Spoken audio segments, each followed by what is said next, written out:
ಕೃಷ್ಣಾಯ ಯಾದವೇಂದ್ರಾಯ ಹರಯೇ ಪರಮಾತ್ಮನೇ ಪ್ರಣತಕ್ಲೇಶನಾಶಾಯ ಗೋವಿಂದಾಯ ನಮೋ ನಮಃ. ಶ್ರೀ ಗುರುಭ್ಯೋ ನಮಃ. ಎರಡು ವಿಶೇಷ ವಿಚಾರಗಳ ನಂತರ ಪ್ರಾಯಶಃ ದಧಿಸತ್ತು ಪ್ರಾಶನಕ್ಕೆ ಚುಲುಕ ಪ್ರಮಾಣ ಇರಬೇಕು ಅಂತ ಕಾಣುತ್ತದೆ. ಅಂಜಲಿ ಅರ್ಧಾಂಜಲಿ ಅಂತ ಹೇಳುವಂಥದ್ದು. ಹಾಗೆ ಪ್ರಾರಂಭದಲ್ಲಿ ನಕ್ರೆ ಆಚಾರ್ಯರು ಹೇಳಿದ ಹಾಗೆ ವೇದ ಸ್ನಾತಕ, ವ್ರತ ಸ್ನಾತಕ, ಉಭಯ ಸ್ನಾತಕ ಅಂತ ಮೂರು ಹೇಳುತ್ತಾರೆ. ಆಗ ಅದನ್ನು ಕೃಷಿ ಅರ್ಥವಾಗಿ ಪುರುಸೋತಿಲ್ಲದವರಿಗೆ, ಇದನ್ನು ವೇದಾಧ್ಯಯನ ನಿಜವಾಗಿ ಮಾಡುವವರಿಗೆ ಇನ್ನೊಂದು ವಿಕಲ್ಪ, ಈ ರೀತಿಯ ಒಂದು ಚಾರಿತ್ರಿಕ ಕಾಲೋಚಿತವಾದಂತಹ ವ್ಯವಸ್ಥೆ ಇರಬಹುದು ಅಂತ ಕಾಣುತ್ತದೆ. ಮತ್ತೊಂದು ಮಹಾನಾಮ್ನಿಯಲ್ಲಿ ನಕ್ರೆ ಆಚಾರ್ಯರು ಹೇಳುವಾಗ ಈಶಾನ್ಯ ಮುಖವಾಗಿ ಶಿಷ್ಯ, ನೈಋತ್ಯ ಮುಖವಾಗಿ ಗುರು, ಒಬ್ಬರಿಗೊಬ್ಬರು ಬೆನ್ನು ಕೊಟ್ಟು ಮನಸ್ಸಿನಲ್ಲೇ ಮಹಾನಾಮ್ನಿ ಹೇಳಿಕೊಡಿ ಅಂತ ಶಿಷ್ಯ ಹೇಳುವಾಗ ಗುರು ಹೇಳಿಕೊಡ್ತಾರೆ ಅಂತ. ಇವತ್ತಿನ ಕಾಲದಲ್ಲಿ ಟೆಲಿಪತಿ ಅಂತ ಎಲ್ಲ ಪ್ರಯೋಗ ಎಲ್ಲ ಮಾಡ್ತಾರೆ ವಿಜ್ಞಾನಿಗಳು. ಮನಸ್ಸಿನ ಭಾವನೆಯನ್ನು ಅರ್ಥ ಮಾಡಿಕೊಳ್ಳೋದು, ಅಷ್ಟೆಲ್ಲ ವೇದಾಧ್ಯಯನ ಮಾಡಿ, ಅಷ್ಟೆಲ್ಲ ಒಂದೇ ಮನಸ್ಸಿನಿಂದ ಗುರುಕುಲದಲ್ಲಿದ್ದುಕೊಂಡು ಅಷ್ಟು ಸಾಧನೆ ಮಾಡಿದಾಗ ಆ ಮನಸ್ಸನ್ನು ಗುರುವಿನ ಮನಸ್ಸಿಗೆ ಯೋಚನೆಯನ್ನು ಕಳಿಸುವಂತಹ ಸಾಮರ್ಥ್ಯ ಅವನಿಗೆ ಬಂದಿರಬಹುದು ಅಂತ ಹೇಳುವಂತಹ ಒಂದು ಸೂಚನೆಯನ್ನೆಲ್ಲ ನಾವು ಕಾಣಬಹುದು ಅಂತ ಕಾಣುತ್ತದೆ. ಅದೇ ಮುಂದುವರಿದು ನಂತರ ಸಮಾವರ್ತನೆ ಹೊತ್ತಿಗೆ ಸ್ನಾತಕ ವ್ರತ ಆಗುವಾಗ ಸೂರ್ಯದೇವರಿಗೆ ಕಾಣದ ಹಾಗೆ ಅವನನ್ನು ಮುಚ್ಚಿಡೋದು ಅಂತೆಲ್ಲ, ಅವನ ತೇಜಸ್ಸಿಗೆ ಸೂರ್ಯದೇವರಿಗೆ ನಾಚಿಕೆ ಆಗುತ್ತದೆ ಅಂತ ಹೇಳುವಂಥ ಎಲ್ಲ ವಿಶೇಷ ವಾಕ್ಯಗಳೆಲ್ಲ ಕಾಣುತ್ತವೆ. ಅಂದರೆ ಪ್ರಶಂಸೆಗೆ ಹಾಗೆ ಗುರುಕುಲ ಅಧ್ಯಯನಕ್ಕೆ ಅಷ್ಟು ಗಾಂಭೀರ್ಯ ಅಂತ ಹೇಳುವಂಥದ್ದು ವಿಚಾರ ಇರುತ್ತದೆ. ಹಾಗೆ ಇದೆಲ್ಲ ಒಂದು ರೀತಿಯಲ್ಲಿ ಎರಡು ವಿಚಾರಗಳು ಕೂಡ ಲೋಕೋತ್ತರ ಅಂತ ಹೇಳುವ ಹಾಗೆ, ಇಂಗ್ಲೀಷಿನಲ್ಲಿ ಔಟ್ ಆಫ್ ಡೇಟ್ ಅಂತ ಹೇಳಿದ ಹಾಗೆ ನಾವೀಗ ಲೋಕೋತ್ತರ ಅಂತ ಒಳ್ಳೆಯ ಶಬ್ದ ಹೇಳುವಂಥದ್ದು. ಉಪಕರ್ಮ ಉತ್ಸರ್ಜನೆ ಅಂತ ಹೇಳುವಾಗ ಅದು ಎಷ್ಟರ ಮಟ್ಟಿಗೆ ಅದು ನಡೀತದೆ ಅಂತ ಆಗ ಅಡಿಗರು ಹೇಳಿದರು. ಪುರೋಹಿತರು ಕೂಡ ಮನೆಯಲ್ಲಿಯೇ ಜನಿವಾರ ಚೇಂಜ್ ಮಾಡಿಕೊಡ್ತಾರೆ, ಶಿಷ್ಯ ಅಂತ ಹೇಳೋದನ್ನೆಲ್ಲ ಅನುಸರಣೆ ಮಾಡೋದಿಲ್ಲ ಅಂತಾಗ ಮಾತಾಡಿಕೊಂಡ್ರು. ಆಗ ಅದು ಕೂಡ ಒಂದು ಲೋಕೋತ್ತರ ವ್ಯವಸ್ಥೆ ಆಗ್ತಾ ಇದೆ. ಹೇಗೆ ಆಗ್ತದೋ ಹಾಗೆ ಮಾಡಿಕೊಳ್ಳೋಣ ಅಂತ ಹೇಳುವ ಹಾಗೆ ಮಹಾನಾಮ್ನ್ಯಾದಿಗಳು ನಮ್ಮ ಅಪ್ಪಂದಿರು ನಮಗೆ ಮಾಡಲಿಲ್ವೋ ಏನೋ, ನಾವು ನಮ್ಮ ಮಕ್ಕಳಿಗೆ ಮಾಡೋದಿಲ್ವೋ ಏನೋ, ಆ ರೀತಿಯ ಒಂದು ವ್ಯವಸ್ಥೆ ನಮಗೆ ಇವತ್ತಿನ ಕಾಲದಲ್ಲಿ ಇದೆ. ಹಾಗಾಗಿ ಎರಡೂ ಕೂಡ ಲೋಕೋತ್ತರ ಅಂತಾಗಿದೆ. ಮೂರನೇ ವಿಷಯ ನಮಗೆ ತುಂಬ ಸಂಬಂಧ ಪಡುವಂಥದ್ದು, ಸಮಾಜದಲ್ಲಿ ರೂಢಿಯಲ್ಲಿರುವಂಥದ್ದು ಶ್ರಾದ್ದ. ಸಂಧ್ಯಾವಂದನೆ ಮಾಡೋದವರು ಕೂಡ ಶ್ರಾದ್ದ ಮಾಡ್ತಾರೆ ಅನ್ನೋದು ನಮಗೆ ಲೋಕದಲ್ಲಿ ಕಾಣುವಂಥದ್ದು. ಯಾಕೆ ಸಂಧ್ಯಾವಂದನೆ ಮಾಡೋದಿಲ್ಲ ಅಂತ ಹೇಳೋದು, ಅಲ್ಲಿ ಹೋಗಿ ಸ್ನಾನದ ಹೊತ್ತಿಗೆ ಅಲ್ಲಿ ನಾವು ಹಾಜರಿದ್ದರೆ ಮಾತ್ರ ಗೊತ್ತಾಗುತ್ತದೆ. ಇಲ್ಲದಿದ್ದರೆ ಇವರು ತೊಂದರೆ ಇಲ್ಲ, ನಾಮ ಚೆನ್ನಾಗಿ ಹಾಕಿಕೊಂಡೇ ಮನೆಯಿಂದ ಹೊರಗೆ ಕಾಲಿಡ್ತಾರೆ. ಹಾಗಾಗಿ ಸಂಧ್ಯಾವಂದನೆ ಖಂಡಿತ ಮಾಡ್ತಾರೆ.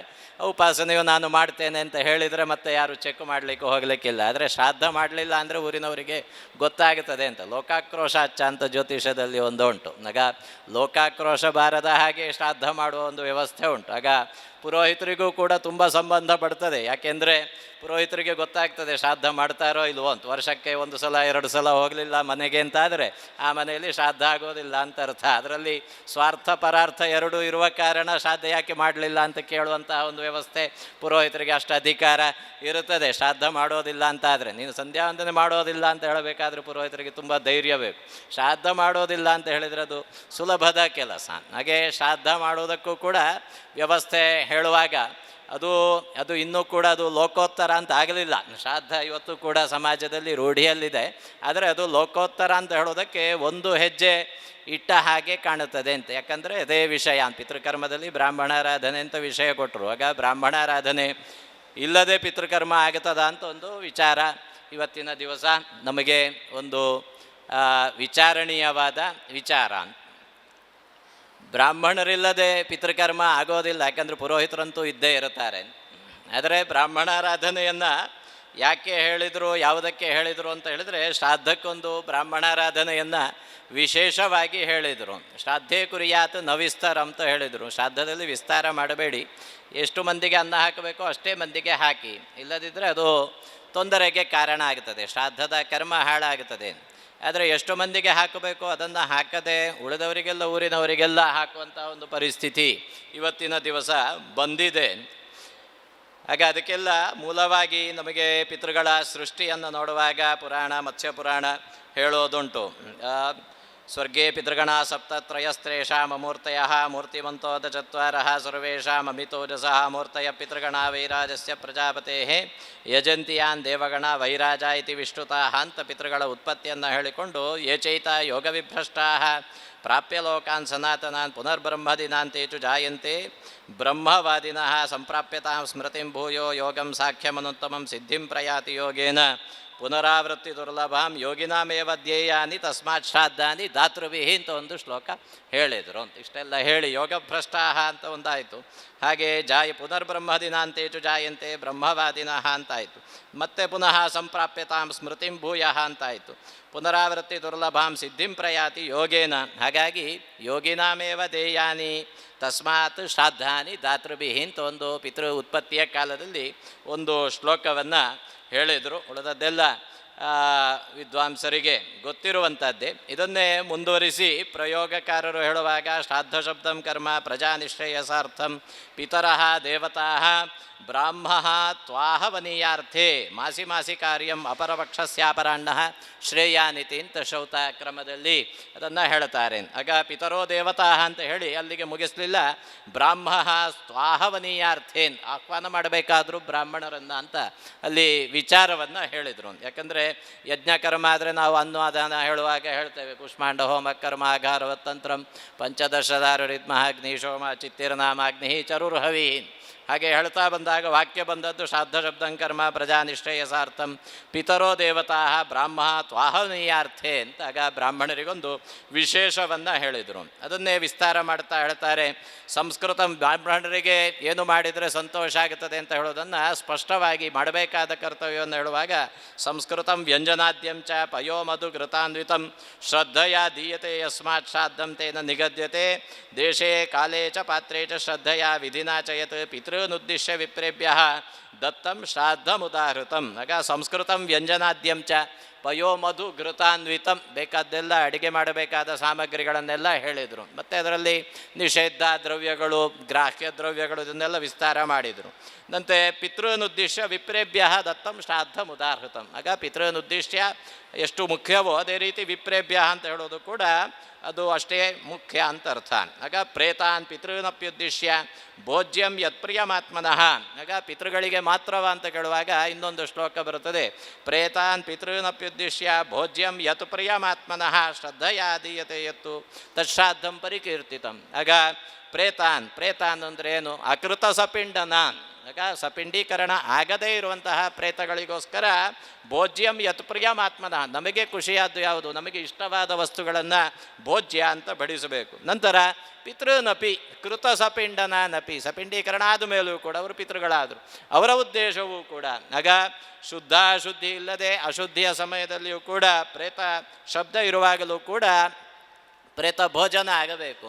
ಪಿತೃಶಬ್ದ ಆದ ಮೇಲೂ ಕೂಡ ಪಿತೃ ಭೋಜನ ಆಗಬೇಕು. ಶ್ರದ್ಧೆಯಾದೀಯತೆ ಯತ್ತು ತತ್ಶ್ರಾದ್ದಂ ಪರಿಕೀರ್ತಯೇತ್. ಇನ್ನು ಪಿಂಡಾಂಸ್ತು ಗೋಜ ವಿಪ್ರೇಭ್ಯ ದದ್ಯಾದಗ್ನೌ ಜಲೇಪಿವ.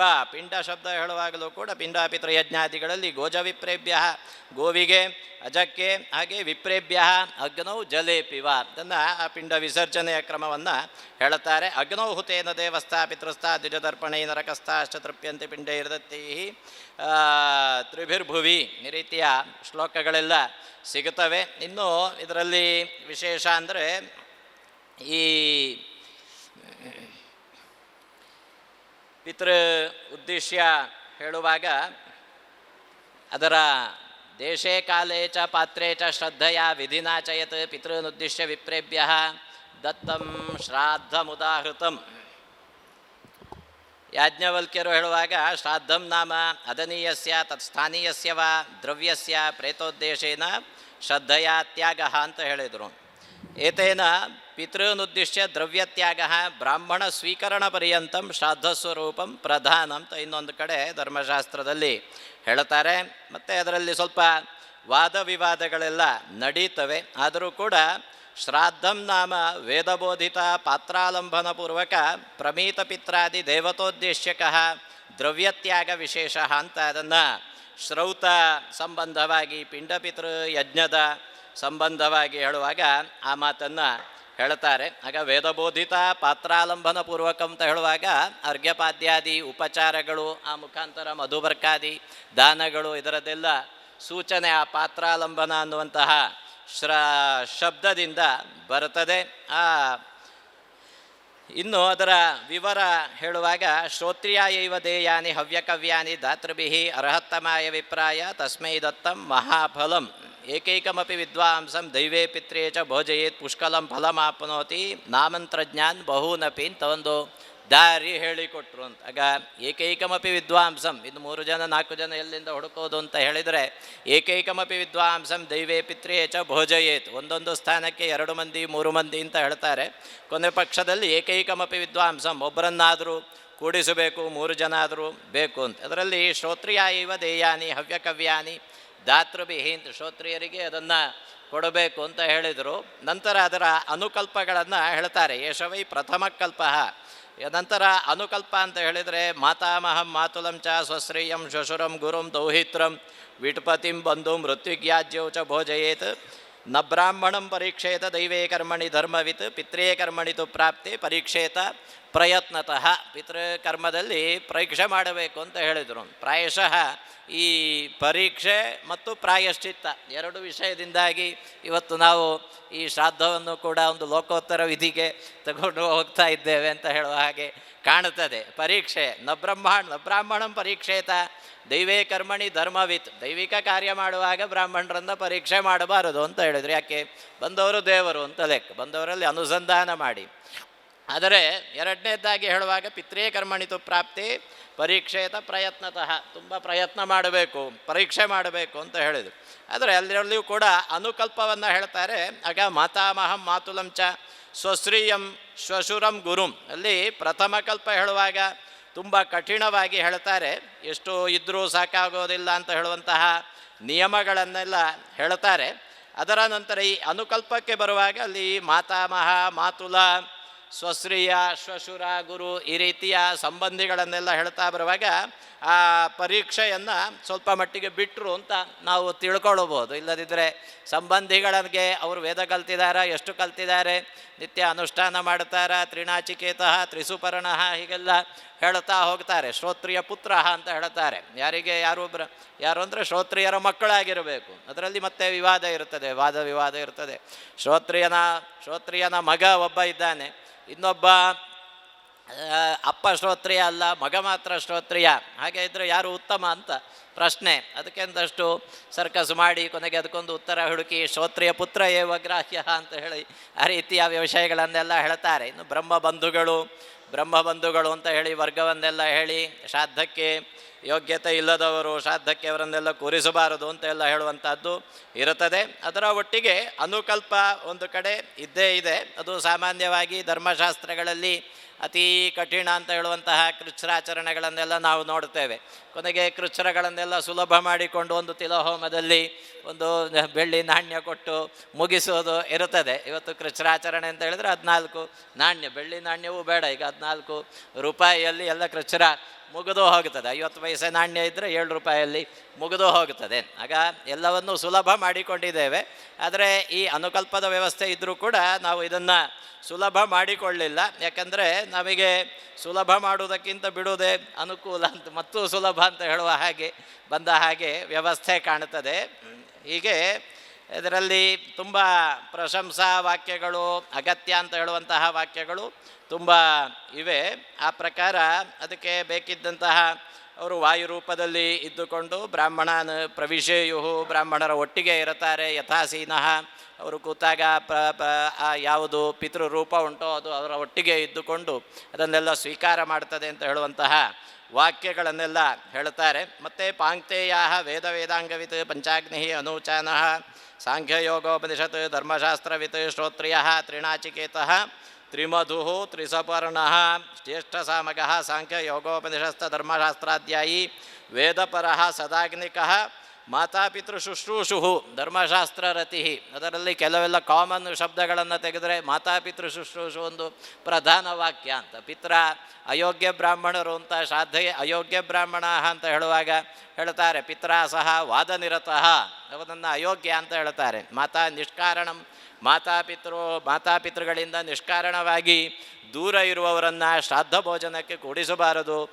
ತಂದೆಯ ಒಟ್ಟಿಗೆ ಜಗಳ ಮಾಡಿಕೊಂಡವರನ್ನು ಶ್ರಾದ್ದಕ್ಕೆ ಕೂಡಿಸಬಾರದು. ಈ ರೀತಿಯ ವಾಕ್ಯಗಳು ತುಂಬ ಇವೆ. ಅದರಲ್ಲಿ ಕಾಮನ್ ಅಂತ ಹೇಳಿದರೆ ಇಂಥದ್ದೆಲ್ಲ ಇರುತ್ತದೆ ಅಂತ. ಆಗ ಅಪಾಂಕ್ತೇಯರು ಶ್ರಾದ್ದಕ್ಕೆ ವಿಶೇಷವಾಗಿ ನಿಷಿದ್ಧರು ಅಂತ ಹೇಳಿದರೆ ಅವರು. ಹಾಗೆ ಅನುಕಲ್ಪದಲ್ಲಿ ಈ ರೀತಿಯ ವ್ಯವಸ್ಥೆಗಳು ಮಾತೃವರ್ಗೀಯರು ಹಾಗೆ ದೌಹಿತ್ರಾದಿಗಳಿಗೆಲ್ಲ ವ್ಯವಸ್ಥೆಯನ್ನು ಹೇಳ್ತಾರೆ. ಈ ರೀತಿ ನಮಗೆ ಇನ್ನೂ ಉಳಿದದ್ದೆಲ್ಲ ವಿದ್ವಾಂಸರಿಗೆ ಗೊತ್ತಿರುವಂಥದ್ದೇ. ಅಂತೂ ಪ್ರಧಾನವಾಗಿ ಈ ಬ್ರಾಹ್ಮಣ ಭೋಜನ ಅಂತ ಹೇಳೋದನ್ನು ಪ್ರಧಾನವಾಗಿ ಹೇಳ್ತಾರೆ. ಮತ್ತು ಎಲ್ಲ ಶ್ರಾದ್ದದ ವಿಭಾಗಗಳು ಹೇಳುವಾಗ ಯಾವ ವಿಧಾನವನ್ನು ಹೇಳಿದರೂ ಕೂಡ ಬ್ರಾಹ್ಮಣ ಭೋಜನ ಇಲ್ಲದೆ ಯಾವ ವಿಧಾನವೂ ಇಲ್ಲ. ಸಂಕಲ್ಪ ಶ್ರಾದ್ದ ಆಗಲಿ ಇತರ ಶ್ರಾದ್ದಗಳಾಗಲಿ, ಪ್ರಾಯಶಃ ಗೋಷ್ಠಿ ಶ್ರಾದ್ದ ಅಂತ ಒಂದುಂಟು. ಗೋಷ್ಠಿ ಶ್ರಾದ್ದ ಅಂತ ಹೇಳಿದರೆ ಪಿತೃ ಉದ್ದೇಶವಾಗಿ ಕೂತುಕೊಂಡು ಬ್ರಾಹ್ಮಣರು ಜಿಜ್ಞಾಸೆ ಮಾಡ್ತಾ ಇದ್ದಾರೆ ಅಂತಾದರೆ ಅಲ್ಲಿ ಅದಕ್ಕೆ ವಿವರ ಹೇಳುವಾಗ ಹೇಳ್ತಾರೆ, ಪಾತ್ರಾಣಾಂ ಅಭಾವೇ ಸತಿ ಏಕಪಾತ್ರೆ ಪಾಕಂ ಕೃತ್ವ. ಪಾತ್ರಗಳು ಒಬ್ಬೊಬ್ಬರಿಗೆ ಮಧ್ಯಾಹ್ನದ ಹೊತ್ತಾಯಿತು, ಊಟ ಮಾಡಬೇಕು. ಊಟ ಮಾಡುವ ಹೊತ್ತಿಗೆ ಅವರವರು ಬೇಯಿಸಿಕೊಳ್ಳಿಕ್ಕೆ ಅಲ್ಲಿ ಅಷ್ಟು ಪಾತ್ರಗಳಿಲ್ಲ.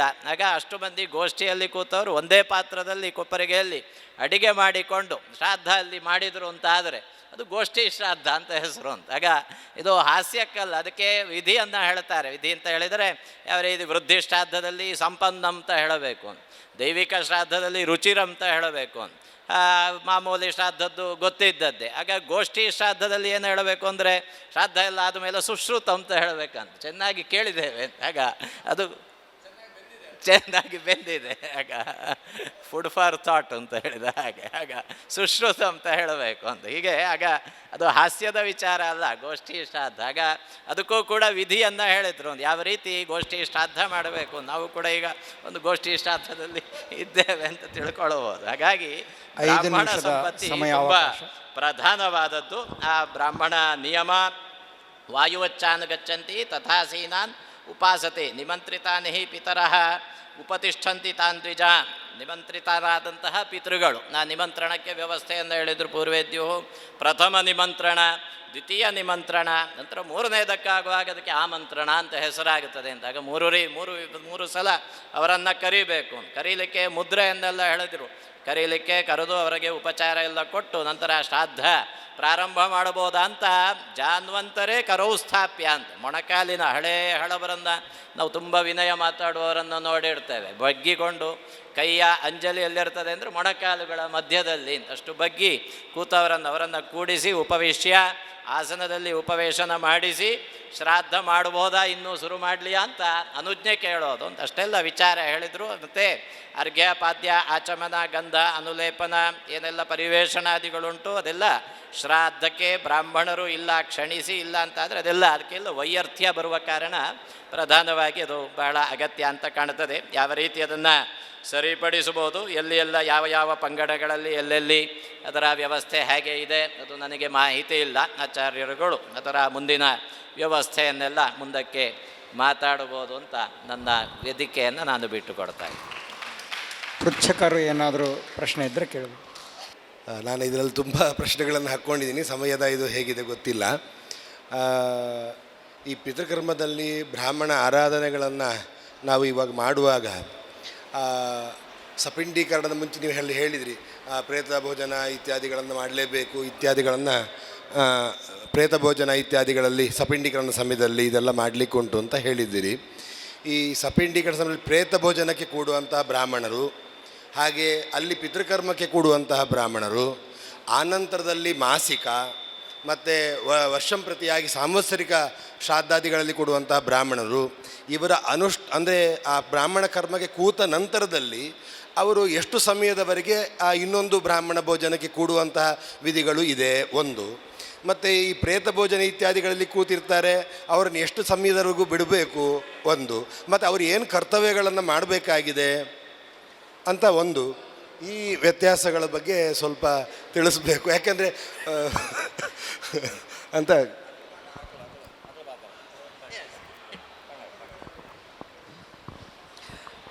ಪ್ರೇತ ಭೋಜನದಲ್ಲಿ ಕೂತ ಅಂತಾದರೆ ಆಗ ಆ ಬ್ರಾಹ್ಮಣ ನಿರ್ಮಾಲ್ಯನಾಗ್ತಾನೆ ಅಂತ ಎಲ್ಲ ಧರ್ಮಶಾಸ್ತ್ರಗಳು ಹೇಳುತ್ತವೆ. ಹಾಗಾಗಿ ಹಿಂದಿನ ಕಾಲದಲ್ಲಿ ರಾಜರು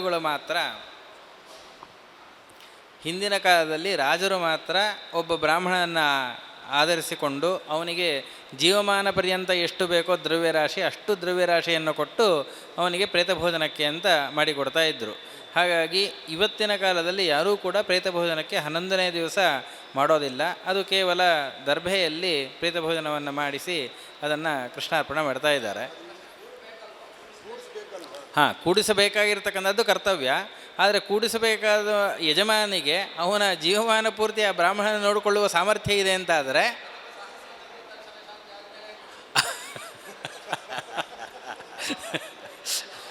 ಆದರೆ ಶ್ರಾದ್ದಕ್ಕೆ ಬ್ರಾಹ್ಮಣನ ಹೇಳಬೇಕಾದ್ರೆ ಜೀವತ್ ಪಿತೃಕನಿಗೆ ವಿಶೇಷವಾಗಿರ್ತಕ್ಕಂಥ ಇಲ್ಲ ಮಹಾನದಿ ಸ್ನಾನಾದಿಗಳಿಂದ ಪ್ರೇತ ಭೋಜನಕ್ಕೆ ಶುದ್ಧಿ ಇಲ್ಲ. ಜೀವತ್ ಪಿತೃಕನಿಗೆ ಶ್ರಾದ್ದ ಭೋಜನಕ್ಕೆ ಹೇಳಬೇಕಾದರೆ ನಿಯಮವನ್ನು ಹೇಳುವಾಗ ವಿಶೇಷವಾಗಿ ಜೀವತ್ ಪಿತೃಕನ್ನೇ ಆರಿಸಬೇಕು ಅಂತ ಹೇಳ್ತಾರೆ. ಯಾಕೆಂದರೆ ತಂದೆ ಅವನು ಕೂಡ ಶ್ರಾದ್ದಾಧಿಕಾರಿ. ಆದ್ದರಿಂದ ಈ ಷಣ್ಣವತಿ ಶ್ರಾದ್ದವನ್ನು ಮಾಡ್ತಕ್ಕಂತಹ ವ್ಯಕ್ತಿಗಳಿದ್ದ ಪಕ್ಷದಲ್ಲಿ ಅವನು ಒಮ್ಮೆ ಸಂಕ್ರಮಣವೋ ವೈದ್ಯತೆಯೋ ಇತ್ಯಾದಿ ಶ್ರಾದ್ದ ಮಾಡಿದ ಪಕ್ಷದಲ್ಲಿ ಅವನು ತಾನು ಮನೆಯಲ್ಲಿ ಶ್ರಾದ್ದ ಮಾಡಿ ಇನ್ನೊಂದು ಮನೆಗೆ ಶ್ರಾದ್ದ ಭೋಜನಕ್ಕೆ ಹೋಗಲಿಕ್ಕೆ ಅವಕಾಶ ಇಲ್ಲ ಅನ್ನೋ ದೃಷ್ಟಿಯಿಂದ ಪ್ರೇತ ಭೋಜನಕ್ಕೆ ಬೇರೆ ಅವಕಾಶ ಇಲ್ಲ. 12ನೇ ದಿವಸಕ್ಕೆ ಹೇಳಿದ್ದು 11ನೇ ದಿವಸದ ಪ್ರೇತ ಭೋಜನಕ್ಕೆ ಅವಕಾಶ ಇಲ್ಲ. ಮೊದಲನೇದು. ಎರಡನೇದು ಸಪಿಂಡೀಕರಣಕ್ಕಾಗುವಾಗ ಅಲ್ಲಿ 3 ಜನ ಬ್ರಾಹ್ಮಣರು ಅಥವಾ 6 ಜನ ಬ್ರಾಹ್ಮಣರನ್ನು ಕೊಡಲಿಕ್ಕೆ ಅವಕಾಶ ಇದೆ. ಅವರಿಗೆ 6 ತಿಂಗಳವರೆಗೆ ಮತ್ತೊಮ್ಮೆ ಶ್ರಾದ್ದಕ್ಕೆ ಭೋಜನದ ನಿಷೇಧ ಇದೆ. ಅಷ್ಟರವರೆಗೆ ತ್ರೈಮಾಸಿಕ ಅಲ್ಲ 6 ತಿಂಗಳವರೆಗೆ ಅವರು ಬೇರೆ ಶ್ರಾದ್ದ ಭೋಜನವನ್ನು ಮಾಡಬಾರದು ಅಂತ ನಿಷೇಧ ಸಿಗ್ತಾ ಇದೆ. ಅಷ್ಟು ಬಿಟ್ಟರೆ ತಮ್ಮ ಅನುಷ್ಠಾನದಲ್ಲಿ ಪ್ರತ್ಯೇಕವಾಗಿರ್ತಕ್ಕಂತಹ ವಿಶೇಷ ವಿಧಿ ಏನು ಅಂತಂದರೆ 1 ವರ್ಷದವರೆಗೆ ಅಂದರೆ 3 ವರ್ಷದವರೆಗೂ ಶ್ರಾದ್ದ ಭೋಜನಕ್ಕೆ ವಿಶೇಷವಾಗಿರ್ತಕ್ಕಂತಹ ಪ್ರಾಯಶ್ಚಿತ್ತಗಳನ್ನು ಹೇಳ್ತಾರೆ. 12ನೇ ದಿವಸದ ಶ್ರಾದ್ದಕ್ಕೆ 1000 ಗಾಯತ್ರಿ, ಪ್ರತಿ ಮಾಸಿಕಗಳಿಗೆ ಆಗಬೇಕಾದ್ರೆ 300 ಗಾಯತ್ರಿ, ವರ್ಷದಲ್ಲೇ ಆಗಬೇಕಾದ್ರೆ 3 ವರ್ಷದವರೆಗೂ 200 ಗಾಯತ್ರಿ, 3 ವರ್ಷ ನಂತರದಲ್ಲಿ ಪ್ರತಿ ಕಾಲಶ್ರಾದ್ದಕ್ಕೆ 100 ಗಾಯತ್ರಿ ಜಪವನ್ನು ವಿಶೇಷವಾಗಿ ಹೇಳ್ತಾರೆ. ಇಷ್ಟು ಮಾಡಿಕೊಂಡ ಅಂತಾದರೆ ಬ್ರಾಹ್ಮಣ ತನ್ನ ಅನುಷ್ಠಾನವನ್ನು ಮಾಡಿಕೊಳ್ಳಲಿಕ್ಕೆ ಅವಕಾಶ ಇದೆ. ಆದರೆ ಈ ಇಲ್ಲಿ ಎಲ್ಲ ಒಂದು ಒಂದು ನಿಮಿಷ, ಇಲ್ಲಿ ಒಂದೆಲ್ಲ ಹೇಗೆ ಬರ್ತಾ ಉಂಟು ಅಂತ ಪ್ರೇತ ಭೋಜನಕ್ಕೆ ಕೂಡಲೇಬೇಕು, ಅಲ್ಲಿ ಇನ್ನು ಅವರಿಗೆ ಪ್ರೇತ ಅನ್ನುವಂತಹ ಇದು ಇಲ್ಲ ಅನ್ನುವಂತಹ ಇದನ್ನು ಹೇಳಬೇಕು ಅನ್ನುವಂತಹ ಸಪಿಂಡೀಕರಣ ಅದಕ್ಕೆ ಕೂಡ್ಬೋದು. ಹಾಗಾದ್ರೆ ಸಪಿಂಡೀಕರಣ ಶ್ರಾದ್ದಕ್ಕಾಗುವ ಅಲ್ಲಿ ಕೂಡ್ಬೋದು 11ನೇ ದಿನದ್ದಕ್ಕೆ. ಪ್ರೇತ ಭೋಜನ 3 ವಿಧ. ಒಂದು ಮಲಿನ ಷೋಡಶ 10 ದಿನದವರೆಗೆ ಕೂಡುವಂತಹ ಪ್ರೇತ ಭೋಜನ, ಅದಕ್ಕೆ ಬ್ರಾಹ್ಮಣ್ಯ ಬರುವುದೇ ಇಲ್ಲ. ಇನ್ನು ಏಕೋದ್ದಿಷ್ಟದ ಹೊತ್ತು ಕೂಡುವಂತಹ ಪ್ರೇತ ಭೋಜನ, ಅದು ಮಧ್ಯಮ ಷೋಡಶವು ಅಲ್ಲೇ ಆಗ್ತದೆ. ಅದಕ್ಕೆ ಪ್ರಾಯಶ್ಚಿತ್ತ ಇದೆ, ದೀರ್ಘಕಾಲಿಕ ಪ್ರಾಯಶ್ಚಿತ್ತ. ಇನ್ನು ಉತ್ತಮ ಷೋಡಶದಲ್ಲಿ ಅಂದರೆ ಸಪಿಂಡೀಕರಣದಲ್ಲಿ ನಾವು ಕೊಡುವಂತಹ ಪ್ರೇತ ಭೋಜನ ಅದು ಸದ್ಯ ಪ್ರಾಯಶ್ಚಿತ್ತಾದಿಗಳಲ್ಲಿ ಇದೆ. ಆದ ಕಾರಣ 3 ರೀತಿಯ ಎಲ್ಲದಕ್ಕೂ ಬ್ರಾಹ್ಮಣ್ಯ ನಾಶ ಆಗ್ತದೆ ಎಂಬ ನಿಯಮ ಇಲ್ಲ. 11ನೇ ದಿವಸದಕ್ಕೆ ದೀರ್ಘಕಾಲೀನ ಪ್ರಾಯಶ್ಚಿತ್ತ ಇದೆ. ಹಾಗಾದರೆ ಈಗ 11ನೆಯ ದಿವಸ ಕೂರ್ಚವನ್ನು ಇಟ್ಟು ಶ್ರಾದ್ದವನ್ನು ಮಾಡಬಹುದು ಅಂತ ಹೇಳುವ ಒಪ್ಪಿಗೆ ಉಂಟಾ? ಅದಕ್ಕೆ ವಿಶೇಷವಾದ ವಾಕ್ಯ ಉಂಟಾ? ಹಾಗಾದರೆ ಅಲ್ಲಿ ಕೂರ್ಚವನ್ನಿಟ್ಟು ನೀವು ಕೂರ್ಚದಲ್ಲಿ ಬ್ರಾಹ್ಮಣ ಕಲ್ಪನೆಯನ್ನು ಮಾಡಿಕೊಂಡು ಶ್ರಾದ್ದ ಮಾಡ್ತೀರಿ ಅಂತ ಆದರೆ ವಾರ್ಷಿಕ ಶ್ರಾದ್ದವನ್ನು ಯಾಕೆ ಮಾಡಬಾರ್ದು? ಅದು ಲೋಕೋತ್ತರ ಅಲ್ಲ. ಹಾಗಾದರೆ ಲೋಕೋತ್ತರ ಅಂತ ಆಗುವುದಿಲ್ಲ ಅಂತ ಅಲ್ಲ. ವಾರ್ಷಿಕ ಶ್ರಾದ್ದದಲ್ಲಿಯೂ ಕೂಡ ಕೂರ್ಚ ಬ್ರಾಹ್ಮಣವನ್ನು ಇಟ್ಟು ಮಾಡ್ತಾ ಇದ್ದೀರಿ, ಅದಕ್ಕೇನು ಕಾರಣ? ಉತ್ತಮನಾಗಿರ್ತಕ್ಕಂಥ ಬ್ರಾಹ್ಮಣ ಸಿಗ್ತಾ ಇಲ್ಲ ಅಂತ ಅಷ್ಟೇ ಅಭಿಪ್ರಾಯ. ಆದರೆ ಪ್ರತಿ ಸಾಂವತ್ಸರಿಕ ಶ್ರಾದ್ದದಲ್ಲಿಯೂ ಕೂಡ ಪ್ರತ್ಯಕ್ಷ ಬ್ರಾಹ್ಮಣನನ್ನು ಕೂಡಿಸಿಯೇ ಮಾಡಬೇಕು. ಕೂರ್ಚ ಬ್ರಾಹ್ಮಣ ಅದು ಮಧ್ಯಮ ಪಕ್ಷ, ಗೌಣ ಪಕ್ಷ. ಆದರೆ ಪ್ರತ್ಯಕ್ಷ ಬ್ರಾಹ್ಮಣನನ್ನು ಕೂಡಿಸಿಯೇ ಮಾಡತಕ್ಕಂಥದ್ದು ಅದು ಉತ್ತಮ ಪಕ್ಷ. ಆದುದರಿಂದ ಇಂದು ನಡೀತಕ್ಕಂತಹ ಕೂರ್ಚ ಬ್ರಾಹ್ಮಣನ ಸಮಾರಾಧನೆ ಅದು ಯುಕ್ತವೋ ಅಯುಕ್ತವೋ ಎನ್ನುವಂತಹದ್ದು ಜಿಜ್ಞಾಸೆ. ಕೂರ್ಚ ಬ್ರಾಹ್ಮಣರ ಆರಾಧನೆ ಅಯುಕ್ತ ಅಂತ ಹೇಳಲಿಕ್ಕಾಗಲ್ಲ. ಕಾರಣ ಏನು ಅಂತಂದರೆ ಶ್ರಾದ್ದ ಕರ್ತೃವಿಗೆಯೇ ಅನೇಕ ನಿಯಮಗಳಿದೆ, ಶ್ರಾದ್ದ ಭೋಕ್ತೃವಿಗೂ ಅನೇಕ ನಿಯಮಗಳಿದೆ. ಇವತ್ತಿನ ದಿವಸ ಶ್ರಾದ್ದ ಕರ್ತೃವಿನಲ್ಲೂ ಯಾವ ನಿಯಮಗಳೂ ಇಲ್ಲ, ಶ್ರಾದ್ದ ಭೋಕ್ತೃವೂ ಯಾವ ನಿಯಮವನ್ನು ಆಚರಣೆ ಮಾಡೋದಿಲ್ಲ. ಹಾಗಾಗಿ ನೀವು ಸಾಕ್ಷಾತ್ ಬ್ರಾಹ್ಮಣ ಭೋಜನವನ್ನು ಶ್ರಾದ್ದದ ದಿವಸ ಮಾಡ್ತೀರಾ ಅಂತಾದರೆ ಅದರಲ್ಲಿ ತುಂಬ ವ್ಯತ್ಯಾಸ ಆಗೋದಿಲ್ಲ ಅಂತ. ನಾವೊಂದು ಜಿಜ್ಞಾಸೆ, ಪ್ರೇತ ಭೋಜನಕ್ಕೆ ಕೂರುವಂತಹ ಬ್ರಾಹ್ಮಣ ಅವನ ಸಾಮಾನ್ಯ ಅರ್ಹತೆ ಅಂದರೆ ತಾವು ಹೇಳಿದಾಗೆ 1 ವರ್ಷದ ನಂತರ ಅವನು 1 ವರ್ಷ ಯಾವುದೇ ಭೋಜನ ಕೂರುವಾಗಿಲ್ಲ ಅಂತ. ಅದು ಬ್ರಾಹ್ಮಣದಲ್ಲಿ ಕೂತಿರ್ತಾನೆ, ಅವನು ಏನು ಅರ್ಹತೆ ಅಂದರೆ 10 ಗಾಯತ್ರಿ ಮಾಡದಿದ್ದರು ಬಂದು ಕೂರ್ತಾರೆ. ಈಗ ಅಂಥವ್ರಿಗೆ ಈಗ ಒಳ್ಳೆ ಬ್ರಾಹ್ಮಣರು ಸಿಗ್ತಾ ಇಲ್ಲ. ಹಾಗೆ ಪ್ರೇತ ಭೋಜನಕ್ಕೆ ಅಂತಹ ಬ್ರಾಹ್ಮಣರನ್ನು ಹೇಳಲೇ ಇಲ್ಲ. ಅಲ್ಲ ಹೇಳಿದ್ದು ನಾನು ಈಗ ಅಂದರೆ ಎಲ್ಲರೂ ಸ್ನಾನ ಮಾಡ್ತಾರೆ, ಗೋಪಿ ಹಡ್ಕೊಂಡು ಬಿಡ್ತಾರೆ. ಹಾಂ, ಈಗಿನ ಬ್ರಾಹ್ಮಣರು ಹೇಗೆಂದರೆ ನಾವು ಯಾರನ್ನು ನಾನು ದೋಷ ಮಾಡೋದಲ್ಲ, 10 ಗಾಯತ್ರಿ ಮಾಡದೇ ಇದ್ದಾರೆ ಇಂಥವರು ನಾನು ಭೇದವಾದ ಕೂರ್ಲಿಕ್ಕೆ ಅರ್ಹತೆ ಇದ್ದೇನೆ ಅಂತ ಬರ್ಕೊಂಡು ಗೋಪಿ ಹಿಡ್ಕೊಂಡು ಬಂದು ಕೂರ್ತಾರೆ. ಅಂತಹ ವ್ಯಕ್ತಿಗಳಿಗೆ ಮಾಡಬೇಕಾ ಅಥವಾ ಅವನಿಗೆ ಏನು ಪರಿಹಾರ, ಅದು ಏನು ಮಾಡಬೇಕು ಅಂತೇಳಿ. ಅರ್ಹತೆ ಇಲ್ಲದೇ ಇರತಕ್ಕಂತಹ ವ್ಯಕ್ತಿಯನ್ನು ಬ್ರಾಹ್ಮಣನಾಗಿ ಆರಾಧನೆ ಮಾಡಿದ್ವಿ ಅಂತಾದರೆ ಅದು ಶ್ರಾದ್ದಘಾತ ಆಗತ್ತೆ. ಹಾಗಾಗಿ ಅಲ್ಲ, ಗಾಯತ್ರಿಯನ್ನೇ ಮಾಡದೇ ಇರತಕ್ಕಂಥವನು ಬ್ರಾಹ್ಮಣನೇ ಆಗೋದಿಲ್ಲ. ಆದ್ದರಿಂದ ಅವನು ಕೇವಲ ನಾನು ಗಾಯತ್ರಿ ಮಾತ್ರ ಜಪವನ್ನು ಮಾಡ್ತೇನೆ, 3 ಹೊತ್ತು ಗಾಯತ್ರಿ ಮಾತ್ರ ಮಾಡ್ತೇನೆ, ಬೇರೆ ಯಾವುದೇ ಅಧ್ಯಯನವನ್ನೇ ಮಾಡಲ್ಲ ಅಂತಿದ್ದರೆ ಅಂಥವನನ್ನು ನೀವು ಪ್ರೇತ ಭೋಜನಕ್ಕೆ ಕೊಡಿಸಿ. ಆದರೆ ಮುಂದೆ ಅವನು ತನ್ನ ಯಾವುದೇ ರೀತಿಯಾಗಿರ್ತಕ್ಕಂಥ ಧಾರ್ಮಿಕ ವಿಧಿವಿಧಾನಗಳನ್ನು ಮಾಡಲಿಕ್ಕೆ ಅವಕಾಶ ಇರೋದಿಲ್ಲ. ಧಾರ್ಮಿಕ ವಿಧಿವಿಧಾನಗಳಲ್ಲಿ ಅವನು ಬರ್ತಾನೆ ಅಂತಾದರೆ ಅಂದರೆ ತನ್ನ ಮಗನ ಮದುವೆ, ಉಪನಯನ ಇತ್ಯಾದಿಗಳನ್ನು ಕೂಡ ಅವನಿಗೆ ಮಾಡಲಿಕ್ಕೆ ಅವಕಾಶ ಇಲ್ಲ. ಅಂತಹ ಪ್ರಸಂಗದಲ್ಲಿ ಅವನು ಪ್ರೇತ ಭೋಜನ ಮಾಡಿ ಪ್ರಯೋಜನ ಏನು? ಒಮ್ಮೆ ಪ್ರೇತ ಭೋಜನ ಕೂತ ಅಂತಾದರೆ ಮತ್ತೆ ಜೀವಮಾನ ಪೂರ್ತಿ ಇನ್ಯಾವ ಪ್ರೇತ ಭೋಜನಕ್ಕೂ ಕೊಡಲಿಕ್ಕಿಲ್ಲ, ಪರಿಹಾರ ಇಲ್ಲ. ಇಲ್ಲ, ಮುಗಿತು. 12ನೇ ದಿವಸದ್ದಲ್ಲ, 11ನೇ ದಿವಸದ್ದು. 11ನೇ ದಿವಸದ್ದು ಇದು ಮಲಿನ ಪ್ರೇತ ಭೋಜನ. ಅದೇ ಮೂರು ವಿಧ ಹೇಳಿದರು: ಮಲಿನ ಪ್ರೇತ ಭೋಜನ, ಮಧ್ಯಮ ಪ್ರೇತ ಭೋಜನ, ಉತ್ತಮ ಪ್ರೇತ ಭೋಜನ ಅಂತ. 12ನೇ ದಿವಸ ಬ್ರಾಹ್ಮಣಾರಾಧನೆಯನ್ನು ಮಾಡ್ತೀರಾ ಅಂತಾದರೆ, ಸಾಕ್ಷಾತ್ ಭೋಜನಕ್ಕೆ ಕೂಡಿಸ್ಬೇಕು ಅಂತಾದರೆ ಅಲ್ಲಿ ಅರ್ಹ ವ್ಯಕ್ತಿಯನ್ನೇ ಕೂಡಿಸ್ಬೇಕೇ ಹೊರತು ಕೇವಲ ಒಂದು ಬೆಳಗ್ಗೆ 10 ಗಾಯತ್ರಿ ಮಾಡತಕ್ಕಂತಹ ಬ್ರಾಹ್ಮಣನ್ನು ಕೂಡಿಸಿ ಮಾಡ್ತಕ್ಕಂಥದ್ದು ಯುಕ್ತ ಅಲ್ಲ. ಬೇಡ ಬೇಡ ಬೇಡ, ಅದಕ್ಕಿಂತ ಕೂರ್ಚ ಬ್ರಾಹ್ಮಣರನ್ನು ಮಾಡೋದು ಉತ್ತಮ. ಇಲ್ಲಿಯವರೆಗೆ ಧರ್ಮಶಾಸ್ತ್ರ ಗೋಷ್ಠಿಯ ಕಾರ್ಯಕ್ರಮ ನಡೆದಿದೆ. ಒಂದು ಪ್ರಶ್ನೆ ಒಬ್ಬರು ಕೇಳ್ತಾ ಇದ್ದಾರೆ.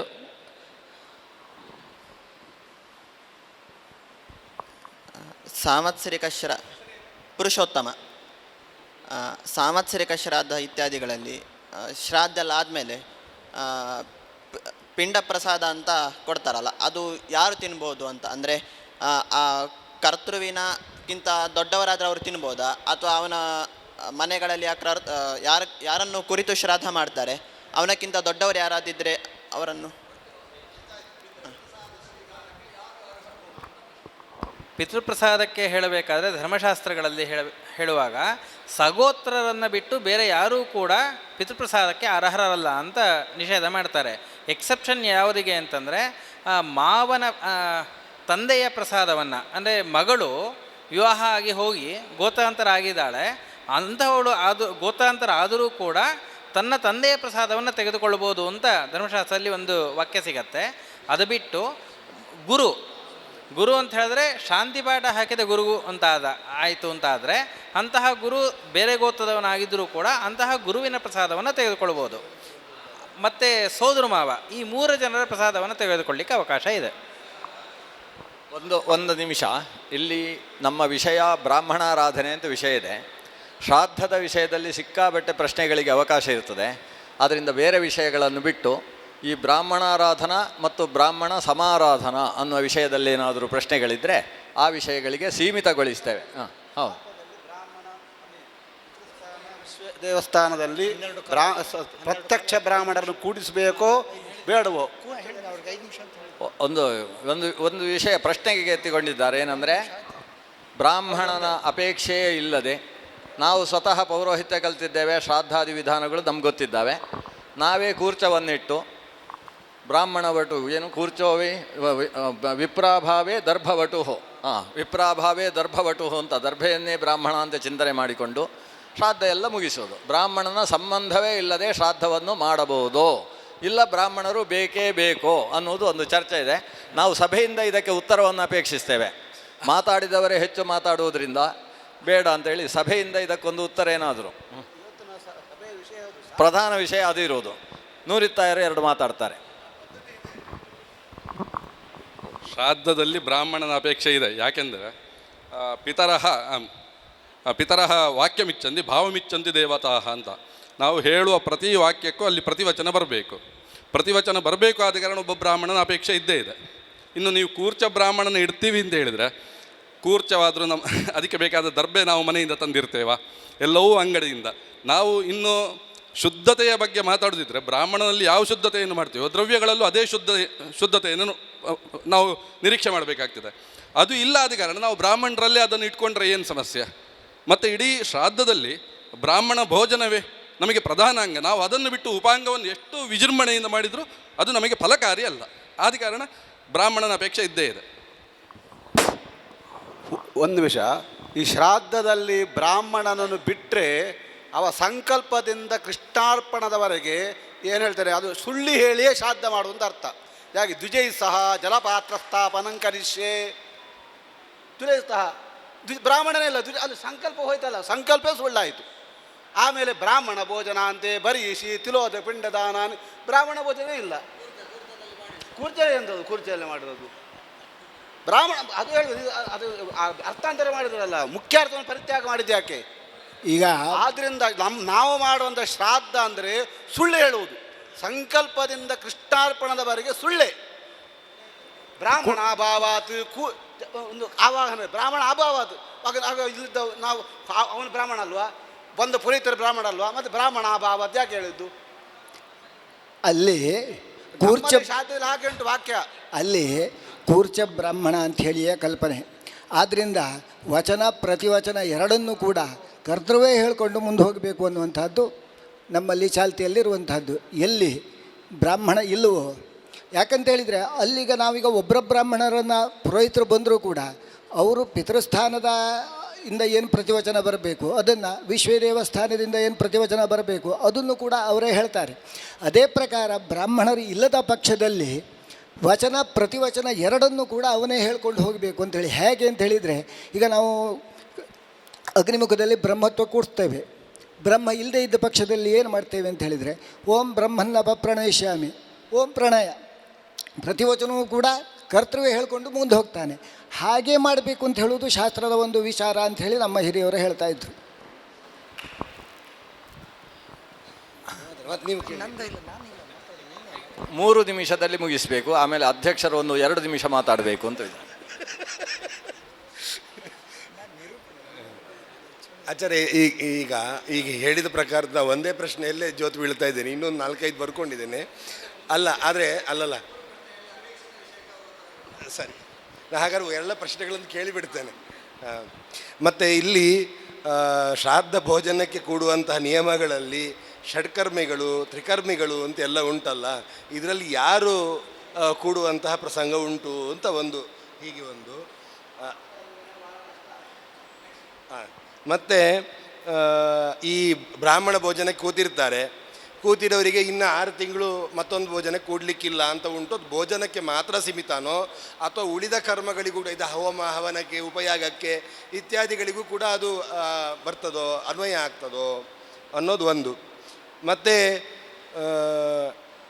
ಈ ನಿಮ್ಮ ಹತ್ರ ಕೇಳೋದು ಅಂತ ಕೇಳ್ತೀನಿ.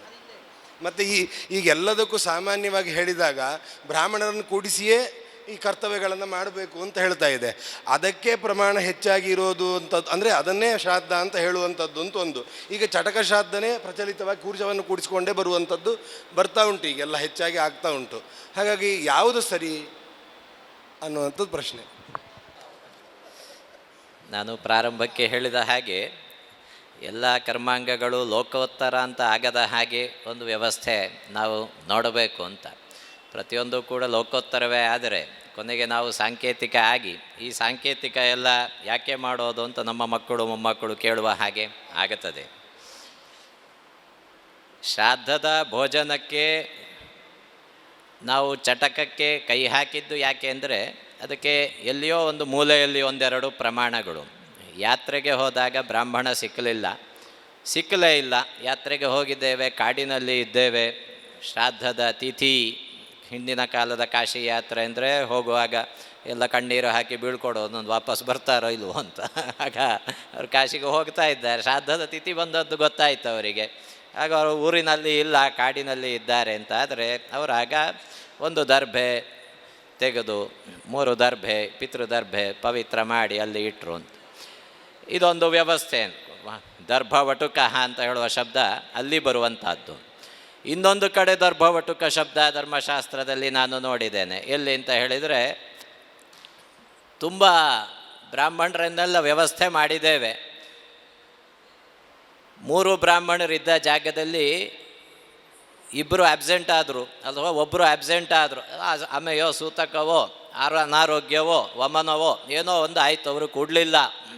ಆಗ ಒಂದು ದರ್ಭವಟುಕ ಆ ಸ್ಥಾನಕ್ಕೆ ಒಬ್ಬರಿದ್ದಾರೆ ಅಥವಾ ಇಬ್ಬರಿದ್ದಾರೆ, 3ನೇ ಸ್ಥಾನ ಅಥವಾ 2 ಸ್ಥಾನಗಳು ಲೋಪ ಆಗಿವೆ, ಆಗ ಒಂದು ಪವಿತ್ರ ಮಾಡಿ ಕೂಡಿಸಿ ಅಂತ ಹೇಳಿದರು. ಇದನ್ನು ನಾವು ಅನ್ವಯ ಮಾಡಿ ಮಾಡಿ ಮಾಡಿ ಮಹಾನಾಮ್ನಿ ಮಹಾವ್ರತದ ಹಾಗೆ ಅಥವಾ ಉಪಕರ್ಮ ಉತ್ಸರ್ಜನದ ಹಾಗೆ ಇದು ಲೋಕೋತ್ತರವಾದಂತಹ ಇದೇ ಸರಿ ಅಂತ ಹೇಳುವ ಪರಿಸ್ಥಿತಿಗೆ ನಾವು ಇವತ್ತಲ್ಲ ನಾಳೆ ಹೋಗಿ ಮುಟ್ಟುತ್ತೇವೆ. ಕ್ಷಣಿಸಿ ಮಾಡೋದು ಅಂತ ಹೇಳಿದರೆ ಏನೋ ಅದ್ಭುತ ಅಂತ ಹೇಳುವ ಕಾಲಕ್ಕೆ ನಾವು ಬರ್ತೇವೆ. ಈಗ ಶ್ರಾದ್ದ ಆಗಲಿ ಸಪಿಂಡೀಕರಣ ಆಗಲಿ ಮನೆಯಲ್ಲಿ ಮಾಡೋದು ಬಿಟ್ಟು ಕ್ಷೇತ್ರಕ್ಕೆ ಹೋಗಿ ಮನೆಯಲ್ಲಿ ಮಾಡಿದರೆ ಅದ್ಭುತ ಅಂತಾಗಿದೆ. ಆಗ ಇದು ಕೂಡ ಕ್ಷಣಿಸಿ ಮಾಡಿದರೆ ಅದ್ಭುತ ಅಂತ. ಆ ಪರಿಸ್ಥಿತಿ ಬರಲಿಕ್ಕೆ ಏನು ಕಾರಣ ಅಂತ ಹೇಳಿದರೆ 2 ಕಾರಣ. ಒಂದು ಹಳಬರ ಕಾರಣ ಅಗ್ನಿಹೋತ್ರಿಗಳು ಅಥವಾ ತುಂಬ ಯಾವಜ್ಜೀವಂ ಅಗ್ನಿಹೋತ್ರಂ ಜೋಹೋತಿಯಿಂದ ಅಗ್ನಿ ಇಟ್ಟುಕೊಂಡವರು, ನಿತ್ಯ ತುಂಬ ಕರ್ಮಾನುಷ್ಠಾನ ಮಡಿಯಲ್ಲಿ ಮಾಡುವವರು, ಅವರಿಗೆ ಈ ಭೋಜನಕ್ಕೆ ಬಂದ ಬ್ರಾಹ್ಮಣರ ಬಗ್ಗೆ ಒಂದು ತಿರಸ್ಕಾರ ಏರ್ಪಟ್ಟಿತ್ತು ಅಂತಾದರೆ, ಈ ಬ್ರಾಹ್ಮಣರನ್ನು ಪರೀಕ್ಷೆ ಮಾಡುವಾಗ ನಮ್ಮ ಊರಿನಲ್ಲಿ ಯಾರೂ ಕೂಡ ಯೋಗ್ಯರಾದ ನನ್ನ ಸಮಾನರಾದಂತಹ ಬ್ರಾಹ್ಮಣರು ಯಾರೂ ಇಲ್ಲ ಅಂತ ಹೇಳುವ ಭಾವನೆ ಇದ್ದಂತಹ ಒಂದು ತಲೆಮಾರು ಇದ್ದಿರಬಹುದು. ಆ ಸಮಯದಲ್ಲಿ ಬ್ರಾಹ್ಮಣರನ್ನು ಕೂಡಿಸುವ ಬದಲು ಇದಕ್ಕಿಂತ ಈ ಬ್ರಾಹ್ಮಣರಿಗಿಂತ ಈ ದರ್ಭೆಯ ಆಗಬಹುದು ಅಂತ ಹೇಳುವ ಒಂದು ಅಭಿಪ್ರಾಯ ಬಂದಿರಬಹುದು ಒಂದು ತಲೆಮಾರಿನ ಹಿಂದೆ ಅಂತ ಹೇಳುವಂಥದ್ದು. ಇನ್ನೊಂದು, ಬ್ರಾಹ್ಮಣರು ಸಿಗೋದಿಲ್ಲ, ಯಾಕಂದರೆ ಅಲ್ಲಿ ಕೂತರು ಅಂತಾದರೆ ಅಷ್ಟು ಪ್ರಾಯಶ್ಚಿತ್ತ ಮಾಡಬೇಕು. ಕೃಚ್ರ ಚಾಂದ್ರಾಯಣ ಎಲ್ಲ ಹೇಳಿದರು. ಆ ಪ್ರಾಯಶ್ಚಿತ್ತಕ್ಕೆ ಭೇದವನ್ನು ಹೇಳಿದ್ದಾರೆ. ಅಂತರ್ದಶಾಹೇ ನವಶ್ರಾದ್ದಾನಿ ಏಕಾದಶ ಶ್ರಾದ್ದಮಾರಭ್ಯ ಊನಾಬ್ದಾಂತಾನಿ ಷೋಡಶ ಏಕೋದ್ದಿಷ್ಟಾನಿ ನವಮಿಶ್ರಾಣಿ. ಪ್ರಾರಂಭದ ನವಶ್ರಾದ್ದಕ್ಕೆ ನಿಷೇಧವನ್ನು ಹೇಳಿದರು. ಅದು ಪ್ರೇತ ಭೋಜನ, ಅಲ್ಲಿ ಕೂತ್ಕೊಳ್ಳಬಾರದು. ಆಗ ಏಕೋದ್ದಿಷ್ಟದ ದಿವಸ ಅಗ್ನೌ ಮಹೀಕೋದ್ದಿಷ್ಟ, ಅಗ್ನಿರೇವ ಬ್ರಾಹ್ಮಣ ಅಂತ ಸಂಕಲ್ಪ ಮಾಡಿ ಆ ದಿವಸ ಏಕೋದ್ದಿಷ್ಟವನ್ನು ಅಗ್ನಿಯಲ್ಲೇ ಮಾಡೋದು ಅಂತ ಅರ್ಥ. ಅದು ನವಶ್ರಾದ್ದದಲ್ಲಿ ಸೇರಿತು. ನವಶ್ರಾದ್ದ ದಾಟಿತು ಅಂತಾದರೆ ಊನಾಬ್ದಾಂತಾನಿ ಷೋಡಶ ಏಕೋದ್ದಿಷ್ಟಾನಿ ನವಮಿಶ್ರಾಣಿ, ಇದು ಕೂಡ ಏಕೋದ್ದಿಷ್ಟವೇ. ಯಾವುದು ಮಾಸಿಕ ಮಾಡುವಂಥದ್ದು ಕೂಡ ಏಕೋದ್ದಿಷ್ಟವೇ. ಈಗ ಅದು ನವಮಿಶ್ರಾಣಿ ಅಂತ ತಗೊಂಡ್ರು. ಸಪಿಂಡೀಕರಣ ಮಿಶ್ರಂ, ಅದು ಪೂರ್ಣ ಮಿಶ್ರ ಆಯಿತು. ತತಃಪರಾಣಿ ಪುರಾಜಾನಿ, ನಂತರದ್ದು ಯೋಗ್ಯ ಅಂತರ್ಥ. ಅದಕ್ಕೆ ವ್ಯತ್ಯಾಸ ಪುರಸ್ಸರವಾಗಿ ಪ್ರಾಯಶ್ಚಿತ್ತಗಳನ್ನು ಹೇಳಿದರು. ಧರ್ಮಶಾಸ್ತ್ರಗಳಲ್ಲಿ ತುಂಬ ನಮೂನೆಯದ್ದು ಇರುವ ಕಾರಣ ನಮಗೆ ಅಮೆಸೂತಕದಲ್ಲಿಯೂ ಹಾಗೆ ನಮಗೆ 3 ದಿವಸ ಅಂತ ಹೇಳುವಂಥದ್ದು ಶ್ಲೋಕ ಇರ್ತದೆ, 1.5 ದಿವಸಕ್ಕೂ ಶ್ಲೋಕ ಇರ್ತದೆ. ಆಗೊಂದು ಆಪ್ಷನ್ ಸಿಗ್ತದೆ ನಮಗೆ ಯಾವುದು ಅನುಸರಣೆ ಮಾಡಬೇಕು ಅಂತ. ಹಾಗೆ ಪ್ರಾಯಶ್ಚಿತ್ತ ಹೇಳಲಿಕ್ಕೂ ಕೂಡ ವೃದ್ಧಿಶ್ರಾದ್ಧೆ ಪ್ರಾಣಾಯಾಮ ತ್ರಯಂ, ಇದು ಇದಕ್ಕೆ ಮಾತ್ರ ಅಂತ ಅರ್ಥ ಅಲ್ಲ. ವೃದ್ಧಿಶ್ರಾದ್ದದಲ್ಲಿ ಊಟ ಮಾಡಿದ್ರಿ ಆಗಲೂ ಕೂಡ ಪ್ರಾಯಶ್ಚಿತ್ತವನ್ನು ಹೇಳಿದರು. ಪ್ರಾಯಶ್ಚಿತ್ತ ಹೇಳಿದ ಕೂಡಲೇ ಬ್ರಾಹ್ಮಣ್ಯ ಹೋಯಿತು, ಅದು ದೊಡ್ಡ ಅನರ್ಥ ಆಯಿತು ಅಂತ ಅರ್ಥ ಅಲ್ಲ. ವೃದ್ಧಿಶ್ರಾದ್ಧೆ ಪ್ರಾಣಾಯಾಮ ತ್ರಯ ಅಂತ ಹೇಳಿದರು. ಚೌಲನಾಮಕರಣ ಜಾತಕರ್ಮಾಂಗ ಶ್ರಾದ್ದೇಶು ಚೂಡಾ ಹೋಮಾಂತೆ ಸೀಮಂತೆ ಬ್ರಹ್ಮೋದನೇ ಚ, ಬ್ರಹ್ಮೋದನದಲ್ಲಿಯೂ ಕೂಡ ಅಮತ್ಯ ಆಪದಿಜ ಭುಕ್ತ ಸಾಂತಪನಂ, ಆಗ ಕೃಚ್ರಗಳನ್ನು ಹೇಳ್ತಾ ಹೋಗ್ತಾರೆ.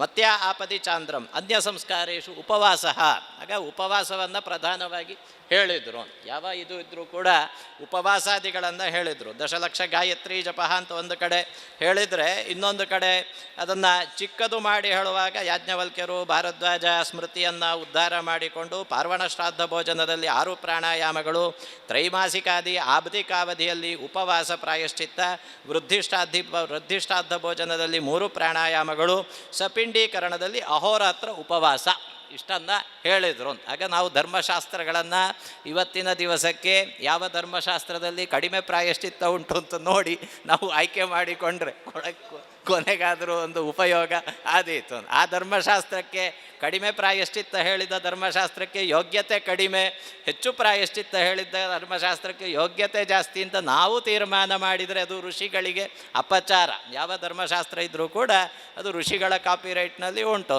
ಆಗ ಯಾವ ಋಷಿಗಳಿಗೂ ಕೂಡ ಅವರಿಗೆ ಸರಿಯಾಗಿ ಗೊತ್ತಿರಲಿಲ್ಲ, ಹಾಗಾಗಿ ಅವರು ಕಮ್ಮಿ ಪ್ರಾಯಶ್ಚಿತ್ತ ಹೇಳಿದರು ಅಂತ ನಾವು ಕಲ್ಪನೆ ಮಾಡಲಿಕ್ಕೆ ನಮಗೆ ಅಧಿಕಾರ ಇಲ್ಲ. ಹಾಗಾಗಿ ಇದನ್ನು ಇವತ್ತಿನ ದಿವಸಕ್ಕೆ ಸರಿಯಾಗಿ ನಾವು ಇದನ್ನು ಮುಂದುವರಿಸುವುದು, ನಮಗೆ ಪ್ರತಿವಚನಗಳು ಇದೆಲ್ಲ ಊಹಾಪೋಹ ಆಗುತ್ತದೆ. ಕರ್ತೃವೇ ಅದನ್ನು ಪ್ರತಿವಚನ ಹೇಳುವಂಥದ್ದು ಅಂತ ಹೇಳಿದರೆ ಅದು ಪೂರ್ಣವಾಗಿ ಅದಕ್ಕೆ ಪ್ರಮಾಣ ಇತ್ತು ಅಂತ ಆದರೆ ನಮಗೆ ಗ್ರಾಹ್ಯ. ಮತ್ತು ಆಪದಿ ಅಂತ ಹೇಳುವಂಥದ್ದು, ಅತ್ಯಾಪದಿ ಅಂತ ಹೇಳುವಂಥದ್ದಕ್ಕೆ ದರ್ಭವಟುಕ ವ್ಯವಸ್ಥೆ ಇರುವಂಥದ್ದು. ಹಾಗಾಗಿ ಈಗ ಎಲ್ಲ ದ್ರವ್ಯಗಳು, ಎಲ್ಲ ಕರ್ತೃಗಳು, ಅಗ್ನಿಹೋತ್ರ ಎಲ್ಲ ಬಿಟ್ಟು ಹೋಗಿದೆ. ಕರ್ತೃ ನಿಯಮಗಳು ಯಾರೂ ಕೂಡ ಅನುಸರಣೆ ಮಾಡ್ತಾ ಇಲ್ಲ. ತೀರಿ ಹೋದವರು ಒಂದು ಕಡೆ ಶ್ರಾದ್ದದ ದಿವಸ ಮಾತ್ರೆ ಉಂಟು, ತೊಂದರೆ ಉಂಟು, ನನಗೆ ನಿರಾಹಾರ ಮಾಡಲಿಕ್ಕಾಗೋದಿಲ್ಲ ಅಂತ ಉಪ್ಪಿಟ್ಟು ಸಜ್ಜಿಗೆ ಬೇಕಿದ್ರೆ ಮುಸುರೆಗಾರು ಮಾಡುವಂಥ ಪರಿಸ್ಥಿತಿ ಆಗಿದೆ. ಕೇಳಿದರೆ ಕಾರಣ ಹೇಳ್ತಾರೆ ಲೌಕಿಕರು, ನಮ್ಮ ಅಪ್ಪ ಸ್ನಾನಕ್ಕೆ ಮುಂಚೆ ಕಾಫಿ ಕುಡಿತಾ ಇದ್ದರು, ನಾನು ಯಾಕೆ ಉಪವಾಸ ಇದ್ದು ಶ್ರಾದ್ದ ಮಾಡಬೇಕು ಅಂತ ಕೇಳ್ತಾರೆ. ಹಾಗೆಲ್ಲ ಇರುವಾಗ ಇದನ್ನು ಪೂರ್ಣವಾಗಿ ಶಾಸ್ತ್ರದಲ್ಲಿ ಇವತ್ತಿಗೆ ಯೋಗ್ಯವಾದಂತಹ ಪ್ರಮಾಣಗಳಿದ್ದರೆ ಅದನ್ನು ಅನುಸರಣೆ ಮಾಡೋದು ಶ್ರೇಯಸ್ಕರ. ಅದರಲ್ಲಿ ಪ್ರಧಾನವಾದಂತಹ ವಚನ ಪ್ರತಿವಚನಾದಿಗಳು ತುಂಬ ಮುಖ್ಯ. ಆದ್ದರಿಂದಾಗಿ ಅದನ್ನು ಇಟ್ಟುಕೊಳ್ಳಿಕ್ಕೆ ವ್ಯವಸ್ಥೆಯನ್ನು ಆಲೋಚನೆ ಮಾಡೋದು ಸಂಸ್ಥಾನಗಳು, ಶಿಷ್ಯವರ್ಗ, ವೈದಿಕ ವರ್ಗ ಆಲೋಚನೆ ಮಾಡಬೇಕಾದಂತಹ ವಿಚಾರ ಅಂತ ಹೇಳಿ ನನ್ನ ಮಾತು ಮುಗಿಸ್ತೇನೆ. ಆಚಾರ್ಯರಿಗೆ ಅನಂತ ಧನ್ಯವಾದಗಳು. ಶ್ರಾದ್ದದ ವಿಷಯದಲ್ಲಿ ಅನೇಕ ಅಪೂರ್ವ ವಿಷಯಗಳನ್ನು ತಿಳಿಸಿಕೊಟ್ಟಿದ್ದಾರೆ. ಸಭೆಯ ಗೋಷ್ಠಿಯ ಅಂತಿಮ ಕ್ಷಣ ನಿರ್ವಾಹಕ ಅಧ್ಯಕ್ಷರ ಭಾಷಣ 2 ನಿಮಿಷಗಳಲ್ಲಿ ತಮ್ಮ ಅಧ್ಯಕ್ಷೀಯ ಭಾಷಣವನ್ನು ಮುಗಿಸಬೇಕು ಎಂಬುದಾಗಿ ವಿನಂತಿ. ಶ್ರೀ ವಿಶ್ವೇಶತೀರ್ಥಿ ಗುರುಭ್ಯೋ ನಮಃ. ಶ್ರೀಮನ್ಮಧ್ವಾಚಾರ್ಯ ಗುರುಭ್ಯೋ ನಮಃ. ಶ್ರೀಕೃಷ್ಣಾಯ ನಮಃ. 3 ವಿಷಯಗಳಲ್ಲಿ ಬಹಳ ಸುಂದರವಾದ 3 ಪ್ರಬಂಧಗಳನ್ನು ಪ್ರಬಂಧ ವಿಷಯಗಳ ಬಂಧನ ಸ್ಪಷ್ಟ ಇದ್ದದ್ರಿಂದ ಅದನ್ನು ಮುದ್ರಣ ಮಾಡಬೇಕು ಅಂತ ಪೂಜ್ಯ ಶ್ರೀಪಾದರ ಸಂಕಲ್ಪ ಇದೆ. ತಮ್ಮ ತಮ್ಮ ವಿಷಯದ ಪ್ರಬಂಧವನ್ನು ಇಲ್ಲಿ ಬೇರೆ ಬೇರೆ ಗೋಷ್ಠಿಗಳ ಅಷ್ಟೂ ವಿಷಯ ಸಮಾಜಕ್ಕೆ ಸಿಗಬೇಕು ಅನ್ನೋ ಉದ್ದೇಶದಿಂದ ಅದೊಂದು ಪುಸ್ತಕ ರೂಪದಲ್ಲಿ ಬರಬೇಕು ಅಂತ ಗುರುಗಳ ಉದ್ದೇಶ ಇದೆ. ಪ್ರಬಂಧ ಈಗಾಗಲೇ ಕೊಡದೇ ಇದ್ದ ವಿದ್ವಾಂಸರು ಅವಶ್ಯ ಬಹಳ ಸುಂದರವಾಗಿತ್ತು. ಅಪೇಕ್ಷಿತವಾದ ವಿಷಯಗಳು ಬಹಳಷ್ಟು ಇದ್ದಾವೆ. ಅದನ್ನು ಪ್ರಬಂಧ ರೂಪದಲ್ಲಿ ಮಾಡಿ ಕೊಡುವಂಥದ್ದಿದೆ. ಆದ್ದರಿಂದ ಅವರು ಹೇಳಿದ ವಿಷಯವನ್ನು ಯಾವುದನ್ನು ನಾನು ಸ್ಪರ್ಶ ಮಾಡುವುದಕ್ಕೆ ಹೋಗುವುದಿಲ್ಲ. ಯಾಕಂದರೆ ಆಮೇಲೆ ನೀವು ಪುಸ್ತಕ ಓದದೇ ಇದ್ದರೆ ಅಂತ ನಮಗೆ ಹೆದರಿಕೆ. ಅದರಲ್ಲಿ ಅಷ್ಟೂ ವಿಷಯಗಳು ಮುಂದಕ್ಕೆ ಬರಲಿಕ್ಕಿದ್ದಾವೆ. ಕೊನೆಯ 2 ವಿಷಯಗಳಲ್ಲಿ ಅಲ್ಲಲ್ಲೇ ಚರ್ಚೆಗಳು ಒಂದಷ್ಟು ನಡೆದಿದ್ದಾವೆ. ಕೊನೆಯ ಹಂತದಲ್ಲಿ ನಮಗೆಲ್ಲ ಭಾರಿ ಪೆಟ್ಟು ಬಿದ್ದ ವಿಷಯ ಯಾವುದು ಅಂದರೆ ಕೂರ್ಚ ಶ್ರಾದ್ದ ಸಂಪೂರ್ಣ ತಪ್ಪು ಅಂತ ಹೇಳಿರುವಂಥದ್ದು ತುಂಬ ಸಮಸ್ಯೆಯನ್ನು ಉಂಟು ಮಾಡ್ತಕ್ಕಂಥ ಒಂದು ವಿಷಯ. ಕೂರ್ಚ ಶ್ರಾದ್ದ ಮಾಡುವ ಹಾಗಿಲ್ಲ. ನಾವಿವತ್ತು ಶ್ರಾದ್ದ 5 ವಿಧ ಅನ್ನುವುದಕ್ಕೆ ಅನೇಕ ಗ್ರಂಥಗಳನ್ನು ಓದ್ತೇವೆ. ಪ್ರಥಮ ಸ್ಥಾನ ಕ್ಷಣಶ್ರಾದ್ದ, ಅಂದರೆ ಬ್ರಾಹ್ಮಣರನ್ನು ಕೂಡಿಸಿ ಮಾಡುವಂಥದ್ದು. 2ನೇ ಸ್ಥಾನ ಇವತ್ತು ನಾವು ಚಟಕ ಅಂತ ಕರೆಯುವಂತಹ ಕೂರ್ಚ ಶ್ರಾದ್ದ, ಅಂದರೆ ವಿಪ್ರಾಭಾವೇ ದರ್ಭವಟುಹು ಅನ್ನುವ ಪುರಾಣದ ಮಾತನ್ನು ಇಟ್ಟುಕೊಂಡು ನಡೆಸಿರ್ತಕ್ಕಂಥ ಶ್ರಾದ್ದದ ವಿಧಾನ. ಬ್ರಾಹ್ಮಣನ ಸ್ಥಾನದಲ್ಲಿ ಕೂರ್ಚವನ್ನು ಇಟ್ಟುಕೊಂಡು ಮಾಡುವುದು.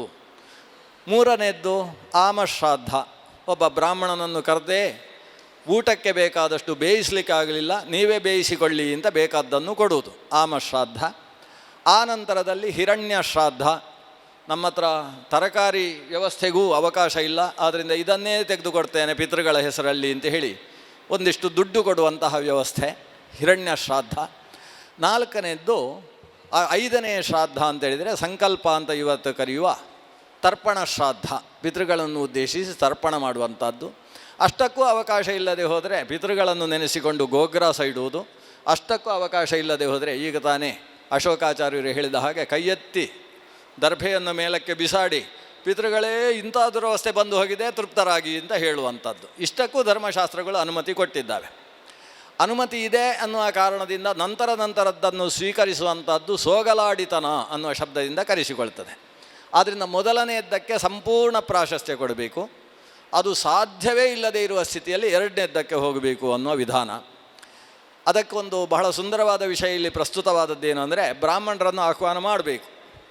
ಆಹ್ವಾನ ಮಾಡಿದ ಮೇಲೆ ಪಿತೃಸ್ಥಾನಕ್ಕೆ ಬ್ರಾಹ್ಮಣ ಬಂದ, ವಿಶ್ವದೇವಸ್ಥಾನಕ್ಕೆ ಇವತ್ತು ಬ್ರಾಹ್ಮಣ ಸಿಗಲಿಲ್ಲ. ಯಾಕಂದರೆ ಅವರಿಗೆ ಇದ್ದಕ್ಕಿದ್ದಾಗೆ ಆಹ್ವಾನ ಮಾಡುವ ಹೊತ್ತಿಗೇ ಆ ಶೌಚ ಬಂದಿತ್ತು ಅಂತ. ಯಾಕಂದರೆ ಆಹ್ವಾನ ಮಾಡಿದ್ದು ನಾವು ಮೊಬೈಲ್ ಮೂಲಕ, ಆದ್ದರಿಂದ ಈ ಸಮಸ್ಯೆ ಆದದ್ದು. ಒಟ್ಟಿನಲ್ಲಿ ಯಾವುದೋ ಕಾರಣದಿಂದ ಅವನಿಗೆ ಬರಲಿಕ್ಕಾಗಲಿಲ್ಲ. ಆವಾಗ ಒಬ್ಬ ಬ್ರಾಹ್ಮಣ ಬಂದಿದ್ದಾನೆ, ಇನ್ನೊಬ್ಬ ಇಲ್ಲ ಅಂತ ಶ್ರಾದ್ದ ನಿಲ್ಲಿಸುವುದು, ಆವಾಗ ವಿಪ್ರಾಭಾವೆ ಅನ್ನುವ ಮಾತಿಗೆ ಅವಕಾಶ ಬರುವುದು ಅನ್ನೋದು ಬಹಳ ಸುಂದರವಾದಂತಹ ಚಿಂತನೆ. ಆದರೆ ಇಷ್ಟಕ್ಕೆ ನಾವು ನಿಲ್ಲಿಸಿದರೆ ಇವತ್ತಿನ ಕಾಲಘಟ್ಟದಲ್ಲಿ ಹೇಗೆ ಸಾಧ್ಯ ಆದೀತು ಅನ್ನೋದು ಒಂದು ದೊಡ್ಡ ಸಮಸ್ಯೆ ಇದೆ. ವಸ್ತುತಃ ಮನಸ್ಸಿದ್ದಲ್ಲಿ ಮಾರ್ಗ ಇದೆ. ಇವತ್ತು ಅನೇಕರು ನಮ್ಮ ಅಚ್ಚಡ ಶ್ರೀನಿವಾಸಾಚಾರ್ಯ ಪ್ರಭೃತಿಗಳೆಲ್ಲ ಒಂದು ಸೇರಿ ದೊಡ್ಡ ಗುಂಪು ಮಾಡಿಕೊಂಡಿದ್ದಾರೆ. ಏನು ಗುಂಪು ಅಂತೇಳಿದರೆ, ನಿಮ್ಮ ಮನೆಯ ಶ್ರಾದ್ದ ಆದರೆ ನಾವು ಬರ್ತೇವೆ, ನಮ್ಮ ಮನೆಯ ಶ್ರಾದ್ದ ಆದರೆ ನೀವು ಬರಬೇಕು. ಎಷ್ಟು ಸುಂದರವಾಗಿ ನಡೀತದೆ ಅಂದರೆ, ನನಗೂ ಹಾಗೆ ಮಾಡಬೇಕು, ಅವರನ್ನು ಕರಿಬೇಕು ಅಂತ ಆಸೆ ಆಗ್ತದೆ. ಆದರೆ ಅವರ ಗುಂಪಿನಲ್ಲಿ ನಾನು ಸೇರಲಿಲ್ಲ. ಅವರವರಲ್ಲೇ ವ್ಯವಸ್ಥೆ ಬಹಳ ಸುಂದರವಾಗಿದೆ. ಎಲ್ಲಿಗೆ ರಜತ ಕೊಡಬೇಕು, ಎಲ್ಲಿಗೆ ಸುವರ್ಣ ಕೊಡಬೇಕು, ಅಲ್ಲಿಗೆ ಅದೇ ವ್ಯವಸ್ಥೆ. ಅಷ್ಟು ವ್ಯವಸ್ಥಿತವಾಗಿ ಶ್ರಾದ್ದ ವಿಧಾನವನ್ನು ನಡೆಸ್ತಾ ಇರುವುದನ್ನು ನೋಡಿದರೆ ಪರಮಪೂಜ್ಯ ವಿಶ್ವೇಶತೀರ್ಥ ಶ್ರೀಪಾದರ ಸಂಸ್ಥೆ ನಿಜವಾಗಿಯೂ ಉತ್ಕೃಷ್ಟವಾದ ವ್ಯವಸ್ಥೆಯಲ್ಲಿ ತಂದಿದೆ ಅಂತ ನಮ್ಗೆ ಖುಷಿ ಆಗ್ತದೆ. ಪಿತೃಕರ್ಮ ಇಲ್ಲದೆ ಹೋದರೆ ದೈವ ಕಾರ್ಯಾದಪಿ ಮುನೆ ಪಿತೃಕಾರ್ಯಂ ವಿಶಿಷ್ಯತೆ ಅಂತ ಹೇಳುವ ಮಾತು ಹರಿವಂಶದಲ್ಲಿ ನಾವು ಕೇಳ್ತೇವೆ. ಹಾಗಾಗಿ ಪಿತೃಕಾರ್ಯ ಮಾಡದೆ ಹೋದರೆ ದೇವಕಾರ್ಯಕ್ಕೆ ಅರ್ಹತೆ ಇಲ್ಲ. ಆ ಪಿತೃಕಾರ್ಯವನ್ನು ಅಷ್ಟು ಸರಿಯಾದ ರೀತಿಯಲ್ಲಿ ಮಾಡುವುದಕ್ಕೆ ಸಂಪೂರ್ಣ ಪ್ರಯತ್ನ ನಡೆಸಬೇಕು ಅನ್ನೋದು ಪೂರ್ತಿ ಸಿದ್ಧವಾದದ್ದು. ಅಷ್ಟು ಮಾತ್ರದಿಂದ ಈ ಗೋಷ್ಠಿಯ ಅಧ್ಯಕ್ಷ ಸ್ಥಾನದಿಂದ ಕೂರ್ಚ ಶ್ರಾದ್ದ ತಪ್ಪು ಅಂತ ನಾನು ಹೇಳುವುದಿಲ್ಲ. ಕೂರ್ಚ ಶ್ರಾದ್ದದ ಅವಕಾಶ ನಾವು ಅವಲೋಕನ ಮಾಡಿದ ಗ್ರಂಥದ ಪ್ರಕಾರ ಅದಕ್ಕೆ 2ನೇ ಸ್ಥಾನ ಇದೆ. 2ನೇ ಸ್ಥಾನ ಇರುವಾಗ ಒಬ್ಬ ಬ್ರಾಹ್ಮಣ ಬೇಕು. ಪವಿತ್ರ ಸ್ವೀಕಾರ ಮಾಡುವುದಕ್ಕೆ, ಪ್ರತಿವಚನಕ್ಕೆ ಒಬ್ಬ ಬ್ರಾಹ್ಮಣ ಬೇಕು. ಹೇಗೆ ಬ್ರಹ್ಮಸ್ಥಾನದಲ್ಲಿ ಕುಳಿತಾಗ ಅವನೇ ಪ್ರತಿವಚನ ಹೇಳ್ತಾನೋ ಅಷ್ಟು ವ್ಯವಸ್ಥೆ ಬೇಡ. ತಾನೇ ಪ್ರತಿವಚನ ಕ್ಷಣಕ್ರಿಯತ ಅಸ್ತು ಕ್ಷಣ ಅಂತ ಇವನೇ ಹೇಳುವಂತಹ ಪ್ರಸಂಗ ಬೇಡ. ಅದಕ್ಕೊಬ್ಬ ಬ್ರಾಹ್ಮಣ ಬೇಕು, ಅಷ್ಟು ಸಂಸ್ಕೃತ ಬರುವ ಬ್ರಾಹ್ಮಣ ಬೇಕು. ಅಲ್ಲದೆ ಪಿತೃಸ್ಥಾನ ಮತ್ತು ದೇವಸ್ಥಾನದಲ್ಲಿ ಏನೇನು ಇಟ್ಟಿದ್ದೇವೆ, ವಸ್ತ್ರಾದಿಗಳನ್ನೇನು ಇಟ್ಟಿದ್ದೇವೆ, ಅದನ್ನು ಸ್ವೀಕರಿಸುವುದಕ್ಕೆ ವಿಪ್ರ ಬೇಕು. ಅವನು ಗಾಯತ್ರಿ ಜಪ ಮಾಡ್ತಾ ಇದ್ದರೆ ಸಾಕು. ಕಲಿಯುಗದ ಸ್ಥಿತಿ. ಮಧ್ಯಾಹ್ನ ಭೋಜನಕ್ಕೆ ನಾವು ಭೂರಿ ಭೋಜನಕ್ಕೆ ಕರೆಯುವ ವಿಪ್ರರಲ್ಲಿ ನೋಡಿ ಒಂದಿಬ್ಬರಿಗೆ ಅದನ್ನು ತಲುಪಿಸೋದು. ಇಲ್ಲೇ ಹೋದರೆ ಏನು ಸಮಸ್ಯೆ ಅಂದರೆ, ಇಲ್ಲಿ ಪೂರ್ಣಪ್ರಜ್ಞ ವಿದ್ಯಾಪೀಠದ ಅನೇಕ ವಿದ್ವಾಂಸರು ಇದ್ದಾರೆ, ಇವರನ್ನೇ ಕರೀತಾರೆ ಶ್ರಾದ್ದಕ್ಕೆ. ನಾವು ಪಾಠಕ್ಕೆಲ್ಲ 0 ಹಾಕಬೇಕಾಗ್ತದೆ. ಅದಕ್ಕೆ ಏನು ವ್ಯವಸ್ಥೆ ಮಾಡಿದ್ದೇವೆ ಅಂದರೆ, ಅವರು ಶ್ರಾದ್ದ ಕ್ರಮ ಪ್ರಕಾರ ಮಾಡಲಿ, ಇದು ಈ ಆಚಾರ್ಯರನ್ನು ಉದ್ದೇಶಿಸಿ ಅಂತ ಎಲ್ಲ ಇಡಲಿ. ಅಲ್ಲಿ ಕೊನೆಗೆ ಊಟಕ್ಕೆ ಬಂದಾಗ ಅದನ್ನೆಲ್ಲ ಅವರಿಗೆ ಕೊಡಲಿ. ಪ್ರತಿವಚನ ಹೇಳುವುದಕ್ಕೆ ಒಬ್ಬ ಬ್ರಾಹ್ಮಣ ಅಲ್ಲಿದ್ದು ಈ ವ್ಯವಸ್ಥೆ ಇವತ್ತು ನಡೆಸಿದರೆ ಸದ್ಯಕ್ಕೆ ಇಷ್ಟು ಸಾಕು ಅಂತ ನನ್ನ ಮನಸ್ಸು ಹಾಗೆ ಹೇಳ್ತಾ ಇದೆ. ಎಲ್ಲರ ಅಭಿಪ್ರಾಯ ನಂತರದ್ದು, ನನ್ನ ಮನಸ್ಸು ಹಾಗೆ ಹೇಳ್ತದೆ. ಆದ್ದರಿಂದ ಈ ಕೂರ್ಚ ಶ್ರಾದ್ದದ ವಿಧಾನ, ಚಟಕ ಶ್ರಾದ್ದ ಏನಿದೆ ಅದನ್ನು ಬಿಟ್ಟು ಬಿಟ್ಟರೆ ಸಿಕ್ಕಾಬಟ್ಟೆ ಸಮಸ್ಯೆ ಆಗ್ತದೆ. ವಿಪ್ರರ ಪಾಠ ಪ್ರವಚನಾದಿಗಳಿಗೆ ಪ್ರತಿನಿತ್ಯವೂ ಸಮಸ್ಯೆ ಉಂಟಾಗ್ತದೆ. ಆದ್ದರಿಂದ ಪಾಠ ಪ್ರವಚನ ಎಲ್ಲಕ್ಕಿಂತಲೂ ಶ್ರೇಷ್ಠ ಅನ್ನುವ ಕಾರಣದಿಂದ ಸಾಮಾಜಿಕರು ಶ್ರಾದ್ದ ಮಾಡಬೇಕಾದ್ರೆ ವಿಪ್ರರನ್ನು ತಾನು ಆಹ್ವಾನ ಮಾಡಿ ಮಧ್ಯಾಹ್ನ ಭೋಜನಕ್ಕೆ ಅವರಿಗೆ ಇದನ್ನು ಸಲ್ಲಿಸುವುದು ಸಂಕಲ್ಪವನ್ನು ಮಾಡಿಕೊಳ್ಳಿ. ಅದನ್ನೆಲ್ಲ ತಮ್ಮ ಮನೆಯಲ್ಲೇ ಇಟ್ಟುಕೊಳ್ಳುವುದು ಬೇಡ. ಪಿತೃನ್ ಉದ್ದೇಶ್ಯ ವಿಪ್ರೇಭ್ಯ ದತ್ತಂ ಶ್ರಾದ್ದಮುದಾಹೃತಂ, ಅವರನ್ನು ಉದ್ದೇಶಿಸಿ ವಿಪ್ರರಿಗೆ ಕೊಡುವುದು. ಅದು ಭೋಜನ ರೂಪವೂ ಹೌದು, ವಸ್ತ್ರಪಾತ್ರಾದಿ ಸ್ವರೂಪವೂ ಹೌದು. ಈ ಕ್ರಮದಲ್ಲಿ ನಾವು ಅನುಷ್ಠಾನವನ್ನು ನಡೆಸೋಣ ಅಂತ ಇಷ್ಟು ಮಾತ್ರ ಹೇಳಿ, ಇದರಲ್ಲಿ ಅನೇಕ ವಿಷಯಗಳು, ಒಂದು ವಿಷಯ ಪ್ರಸ್ತುತವಾದದ್ದು ಉಲ್ಲೇಖ ಮಾಡಬೇಕು. ನೂರಿತ್ತಾಯರು ಒಂದು ಸುಂದರವಾದ ವಿಷಯ ಹೇಳಿದರು. ನೀವು ಬ್ರಾಹ್ಮಣರನ್ನು ಕರಿತೀರಿ, ಅವರು ಗಾಯತ್ರಿ ಆದಿ ಮಾಡಿ ಶುದ್ಧವಾಗಿದ್ದಾರೆ, ದರ್ಭವಟು ಅಂತ ದರ್ಬೆ ಇಡ್ತೀರಿ, ಎಡವಟ್ಟು ದರ್ಬೆ ಅಂತ ಹೇಳಿದರು. ಸ್ವಲ್ಪ ಯೋಚನೆ ಮಾಡಬೇಕಾದ್ದಿದೆ. ಅಂದರೆ ಶ್ರಾದ್ದಕ್ಕೆ ಉಪಯೋಗಿಸ್ತಕ್ಕಂತಹ ವಸ್ತುಗಳ ಶುದ್ಧಿಯ ಬಗ್ಗೆಯೂ ಕೂಡ ನಾವು ವಿಶೇಷವಾಗಿ ಗಮನ ಹರಿಸುವಂತಹ ಅವಶ್ಯಕತೆ ಇದೆ ಅನ್ನುವುದನ್ನು ಅದರಿಂದ ನಾವು ಸ್ವೀಕರಿಸಬೇಕು. ಇಷ್ಟು ಗೋಷ್ಠಿಯಲ್ಲಿ ಭಾಗವಹಿಸಿದಂತಹ ಪೃಚ್ಛಕರು, ಇಷ್ಟು ಹೊತ್ತು ಇಲ್ಲಿ ಕುಳಿತು ಇದನ್ನು ಶ್ರವಣ ಮಾಡಿದ ತಮಗೆಲ್ಲ ಭಕ್ತಿ ನಮ್ರ ಪ್ರಣಾಮಗಳನ್ನು ನಾವು ಸಂಸ್ಥೆಯ ವತಿಯಿಂದ ಮತ್ತು ಸಮ್ಮೇಳನದ ಪದಾಧಿಕಾರಿಗಳ ವತಿಯಿಂದ ಸಲ್ಲಿಸ್ತೇವೆ. ಸುಂದರವಾದ ಪ್ರಬಂಧವನ್ನು ತಾವು ಸಿದ್ಧಪಡಿಸಿಕೊಂಡು ನೋಡಿ, ನಮ್ಮ ನಮ್ಮ ಕಲ್ಯ ಗೋಪಾಲಾಚಾರ್ಯರು ನಮಗೆ ಬಹಳ ಶ್ರದ್ಧಾಪಾತ್ರರು, ನಮ್ಮ ಶ್ರದ್ಧೆಯ ಪುರುಷರು. ಯಾಕೆಂದರೆ ನಡೆದಾಡ್ತಾ ಸಂಬಂಧ ಒಂದೊಂದು ವಿಷಯಕ್ಕೂ ವೇದಗಳ ಅರ್ಥವನ್ನು ಹೇಳ್ತಾ ಇದ್ದವರು. ವೇದಗಳ ಬಗ್ಗೆ ನಾವೆಲ್ಲ ವೇದ ಓದ್ತೇವೆ, ಆ ವೇದಗಳ ಶಬ್ದಗಳ ಸೂಕ್ಷ್ಮಗಳನ್ನು ಅರ್ಥೈಸಿಕೊಂಡು ವೇದಾರ್ಥಗಳನ್ನು ನಿರೂಪಣೆ ಮಾಡ್ತಾ ಇದ್ದವರು ಶ್ರೀ ಕಾಪು ಹಯಗ್ರೀವಾಚಾರ್ಯರ ತಮ್ಮಂದಿರು. ಅವರ ಮಗ ಅಶೋಕಾಚಾರ್ಯರು. ಉತ್ತಮವಾದ ಗ್ರಂಥ ಉಪಸ್ಥಿತಿ ಇದೆ. ಇವತ್ತು ಸುಮಾರು ಒಂದು 50 ಪುಟಗಳಷ್ಟು ಲೇಖನ ಮಾಡಿಕೊಂಡು ಬಂದಿದ್ದಾರೆ. ಅದಕ್ಕೆ ನಾನು ಅವರಿಗೆ 15 ನಿಮಿಷ ಇರುವುದು ಅಂತ ಮೊದಲು ಹೇಳಿದ್ದು. ಆದರೆ 15 ನಿಮಿಷದಲ್ಲಿ ಒಂದು 25 ನಿಮಿಷದಲ್ಲಿ ಹೇಳಬೇಕಾದ್ದನ್ನೆಲ್ಲ ಹೇಳಿದ್ದಾರೆ. ಸಂಗ್ರಹ ಮಾಡಿಕೊಂಡು ಬಂದ ಎಲ್ಲ ವಿದ್ವಾಂಸರಿಗೂ ನನ್ನ ಪ್ರೀತಿಯ ನಮಸ್ಕಾರಗಳನ್ನು ಹೇಳಿ, ಈ ನಮ್ಮ ಸಮಗ್ರ ಗೋಷ್ಠಿಯ ವಿಷಯಗಳನ್ನು ಗುರುಗಳ ಅಂತರ್ಯಾಮಿಯಾದ ಮಧ್ವಪತಿ ಗೋಪಾಲಕೃಷ್ಣ ಸ್ವಾಮಿಯಲ್ಲಿ, ಕ್ಷೇತ್ರಪತಿಯ ಅಂತರ್ಯಾಮಿಯಾದ ಭಗವಂತನಲ್ಲಿ ಸಮರ್ಪಣೆ ಮಾಡ್ತೇವೆ. ಶ್ರೀಕೃಷ್ಣಾರ್ಪಣಮಸ್ತು. ನಿರ್ವಾಹಕ ಸ್ಥಾನದಲ್ಲಿ ನಿಂತುಕೊಂಡು ಅಧ್ಯಕ್ಷೀಯ ಭಾಷಣವನ್ನು ಮಾಡಿರ್ತಕ್ಕಂತಹ ಸತ್ಯನಾರಾಯಣಾಚಾರ್ಯರಿಗೆ ಸಮ್ಮೇಳನದ ವತಿಯಿಂದ ತುಂಬು ಹೃದಯದ ಧನ್ಯವಾದಗಳು. ಈಗ ದೆಹಲಿಯ ಕೇಂದ್ರೀಯ ಸಂಸ್ಕೃತ ವಿಶ್ವವಿದ್ಯಾಲಯದ ಅಧೀನವಾದ ಪೂರ್ಣಪ್ರಜ್ಞಾ ಸಂಶೋಧನಾ ಮಂದಿರದ ಸಹಯೋಗದಲ್ಲಿ ನಡೀತಿರ್ತಕ್ಕಂತಹ ಹಾಗೂ ಪೇಜಾವರ ಅಧ್ಯಕ್ಷದ ಮಠ, ಅಖಿಲ ಭಾರತ ಮಾಧ್ಯಮ ಮಹಾಮಂಡಲ ಹಾಗೂ ಪೂರ್ಣಪ್ರಜ್ಞಾ ವಿದ್ಯಾಪೀಠ ಪ್ರತಿಷ್ಠಾನದ ವತಿಯಿಂದ ನಡೀತಕ್ಕಂತಹ ಈ ಅನೇಕ ವಿಧವಾಗಿರ್ತಕ್ಕಂಥ ಧಾರ್ಮಿಕ ಗೋಷ್ಠಿಗಳಲ್ಲಿ ಒಂದಾದ ಧರ್ಮಶಾಸ್ತ್ರ ಗೋಷ್ಠಿಯ ಅಲ್ಲಿ ಅಂತಿಮ ಹಂತದಲ್ಲಿದ್ದೇವೆ. ಈಗ ಇಡೀ ಸಮ್ಮೇಳನದ ಕಾರ್ಯನಿರ್ವಾಹಾಧ್ಯಕ್ಷರಾದ ನಮ್ಮವರೇ ಆದ ಪ್ರಸನ್ನಾಚಾರ್ಯ ನಿಟ್ಟೆಯವರು ಬಂದು ಗೌರವ ಸಂಭಾವನೆಯನ್ನು ಪೃಚ್ಛಕರಿಗೆ ಮತ್ತು ವಿದ್ವಾಂಸರಿಗೆ ನೀಡಬೇಕಾಗಿ ವಿನಂತಿ. ಶ್ರೀನಿವಾಸಾಚಾರ್ ಅಚ್ಚಡ ಅವರಿಗೆ ಪ್ರಸನ್ನಾಚಾರ್ಯ ನಿಟ್ಟೆಯವರು ಗೌರವ ಸಮರ್ಪಣೆ.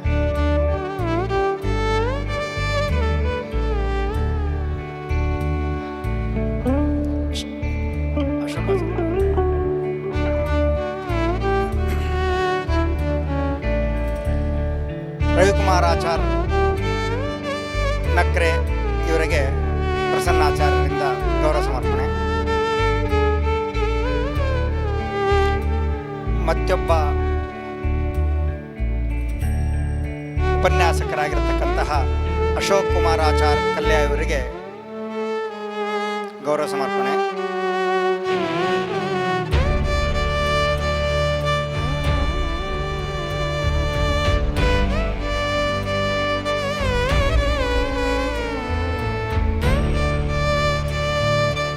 ಪೃಚ್ಛಕರಾಗಿ ಆಗಮಿಸಿರ್ತಕ್ಕಂತಹ ಪ್ರದೀಪ ಸಿಂಹಾಚಾರ್ಯ ಇವರಿಗೆ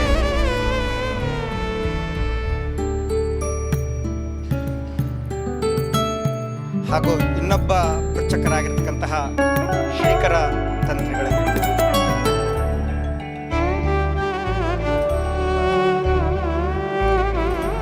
ಮತ್ತೋರ್ವ ಪೃಚ್ಛಕರಾಗಿರ್ತಕ್ಕಂತಹ ಪವನಾಚಾರ್ಯರಿಗೆ,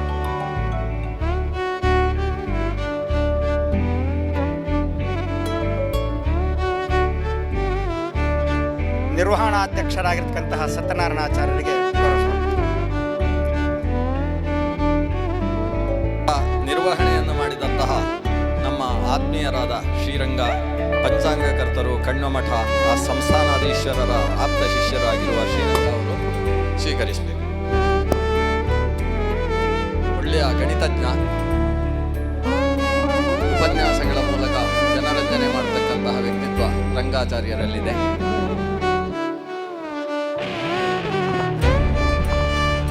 ನಿರ್ವಹಣಾಧ್ಯಕ್ಷರಾಗಿರ್ತಕ್ಕಂತಹ ಸತ್ಯನಾರಾಯಣಾಚಾರ್ಯ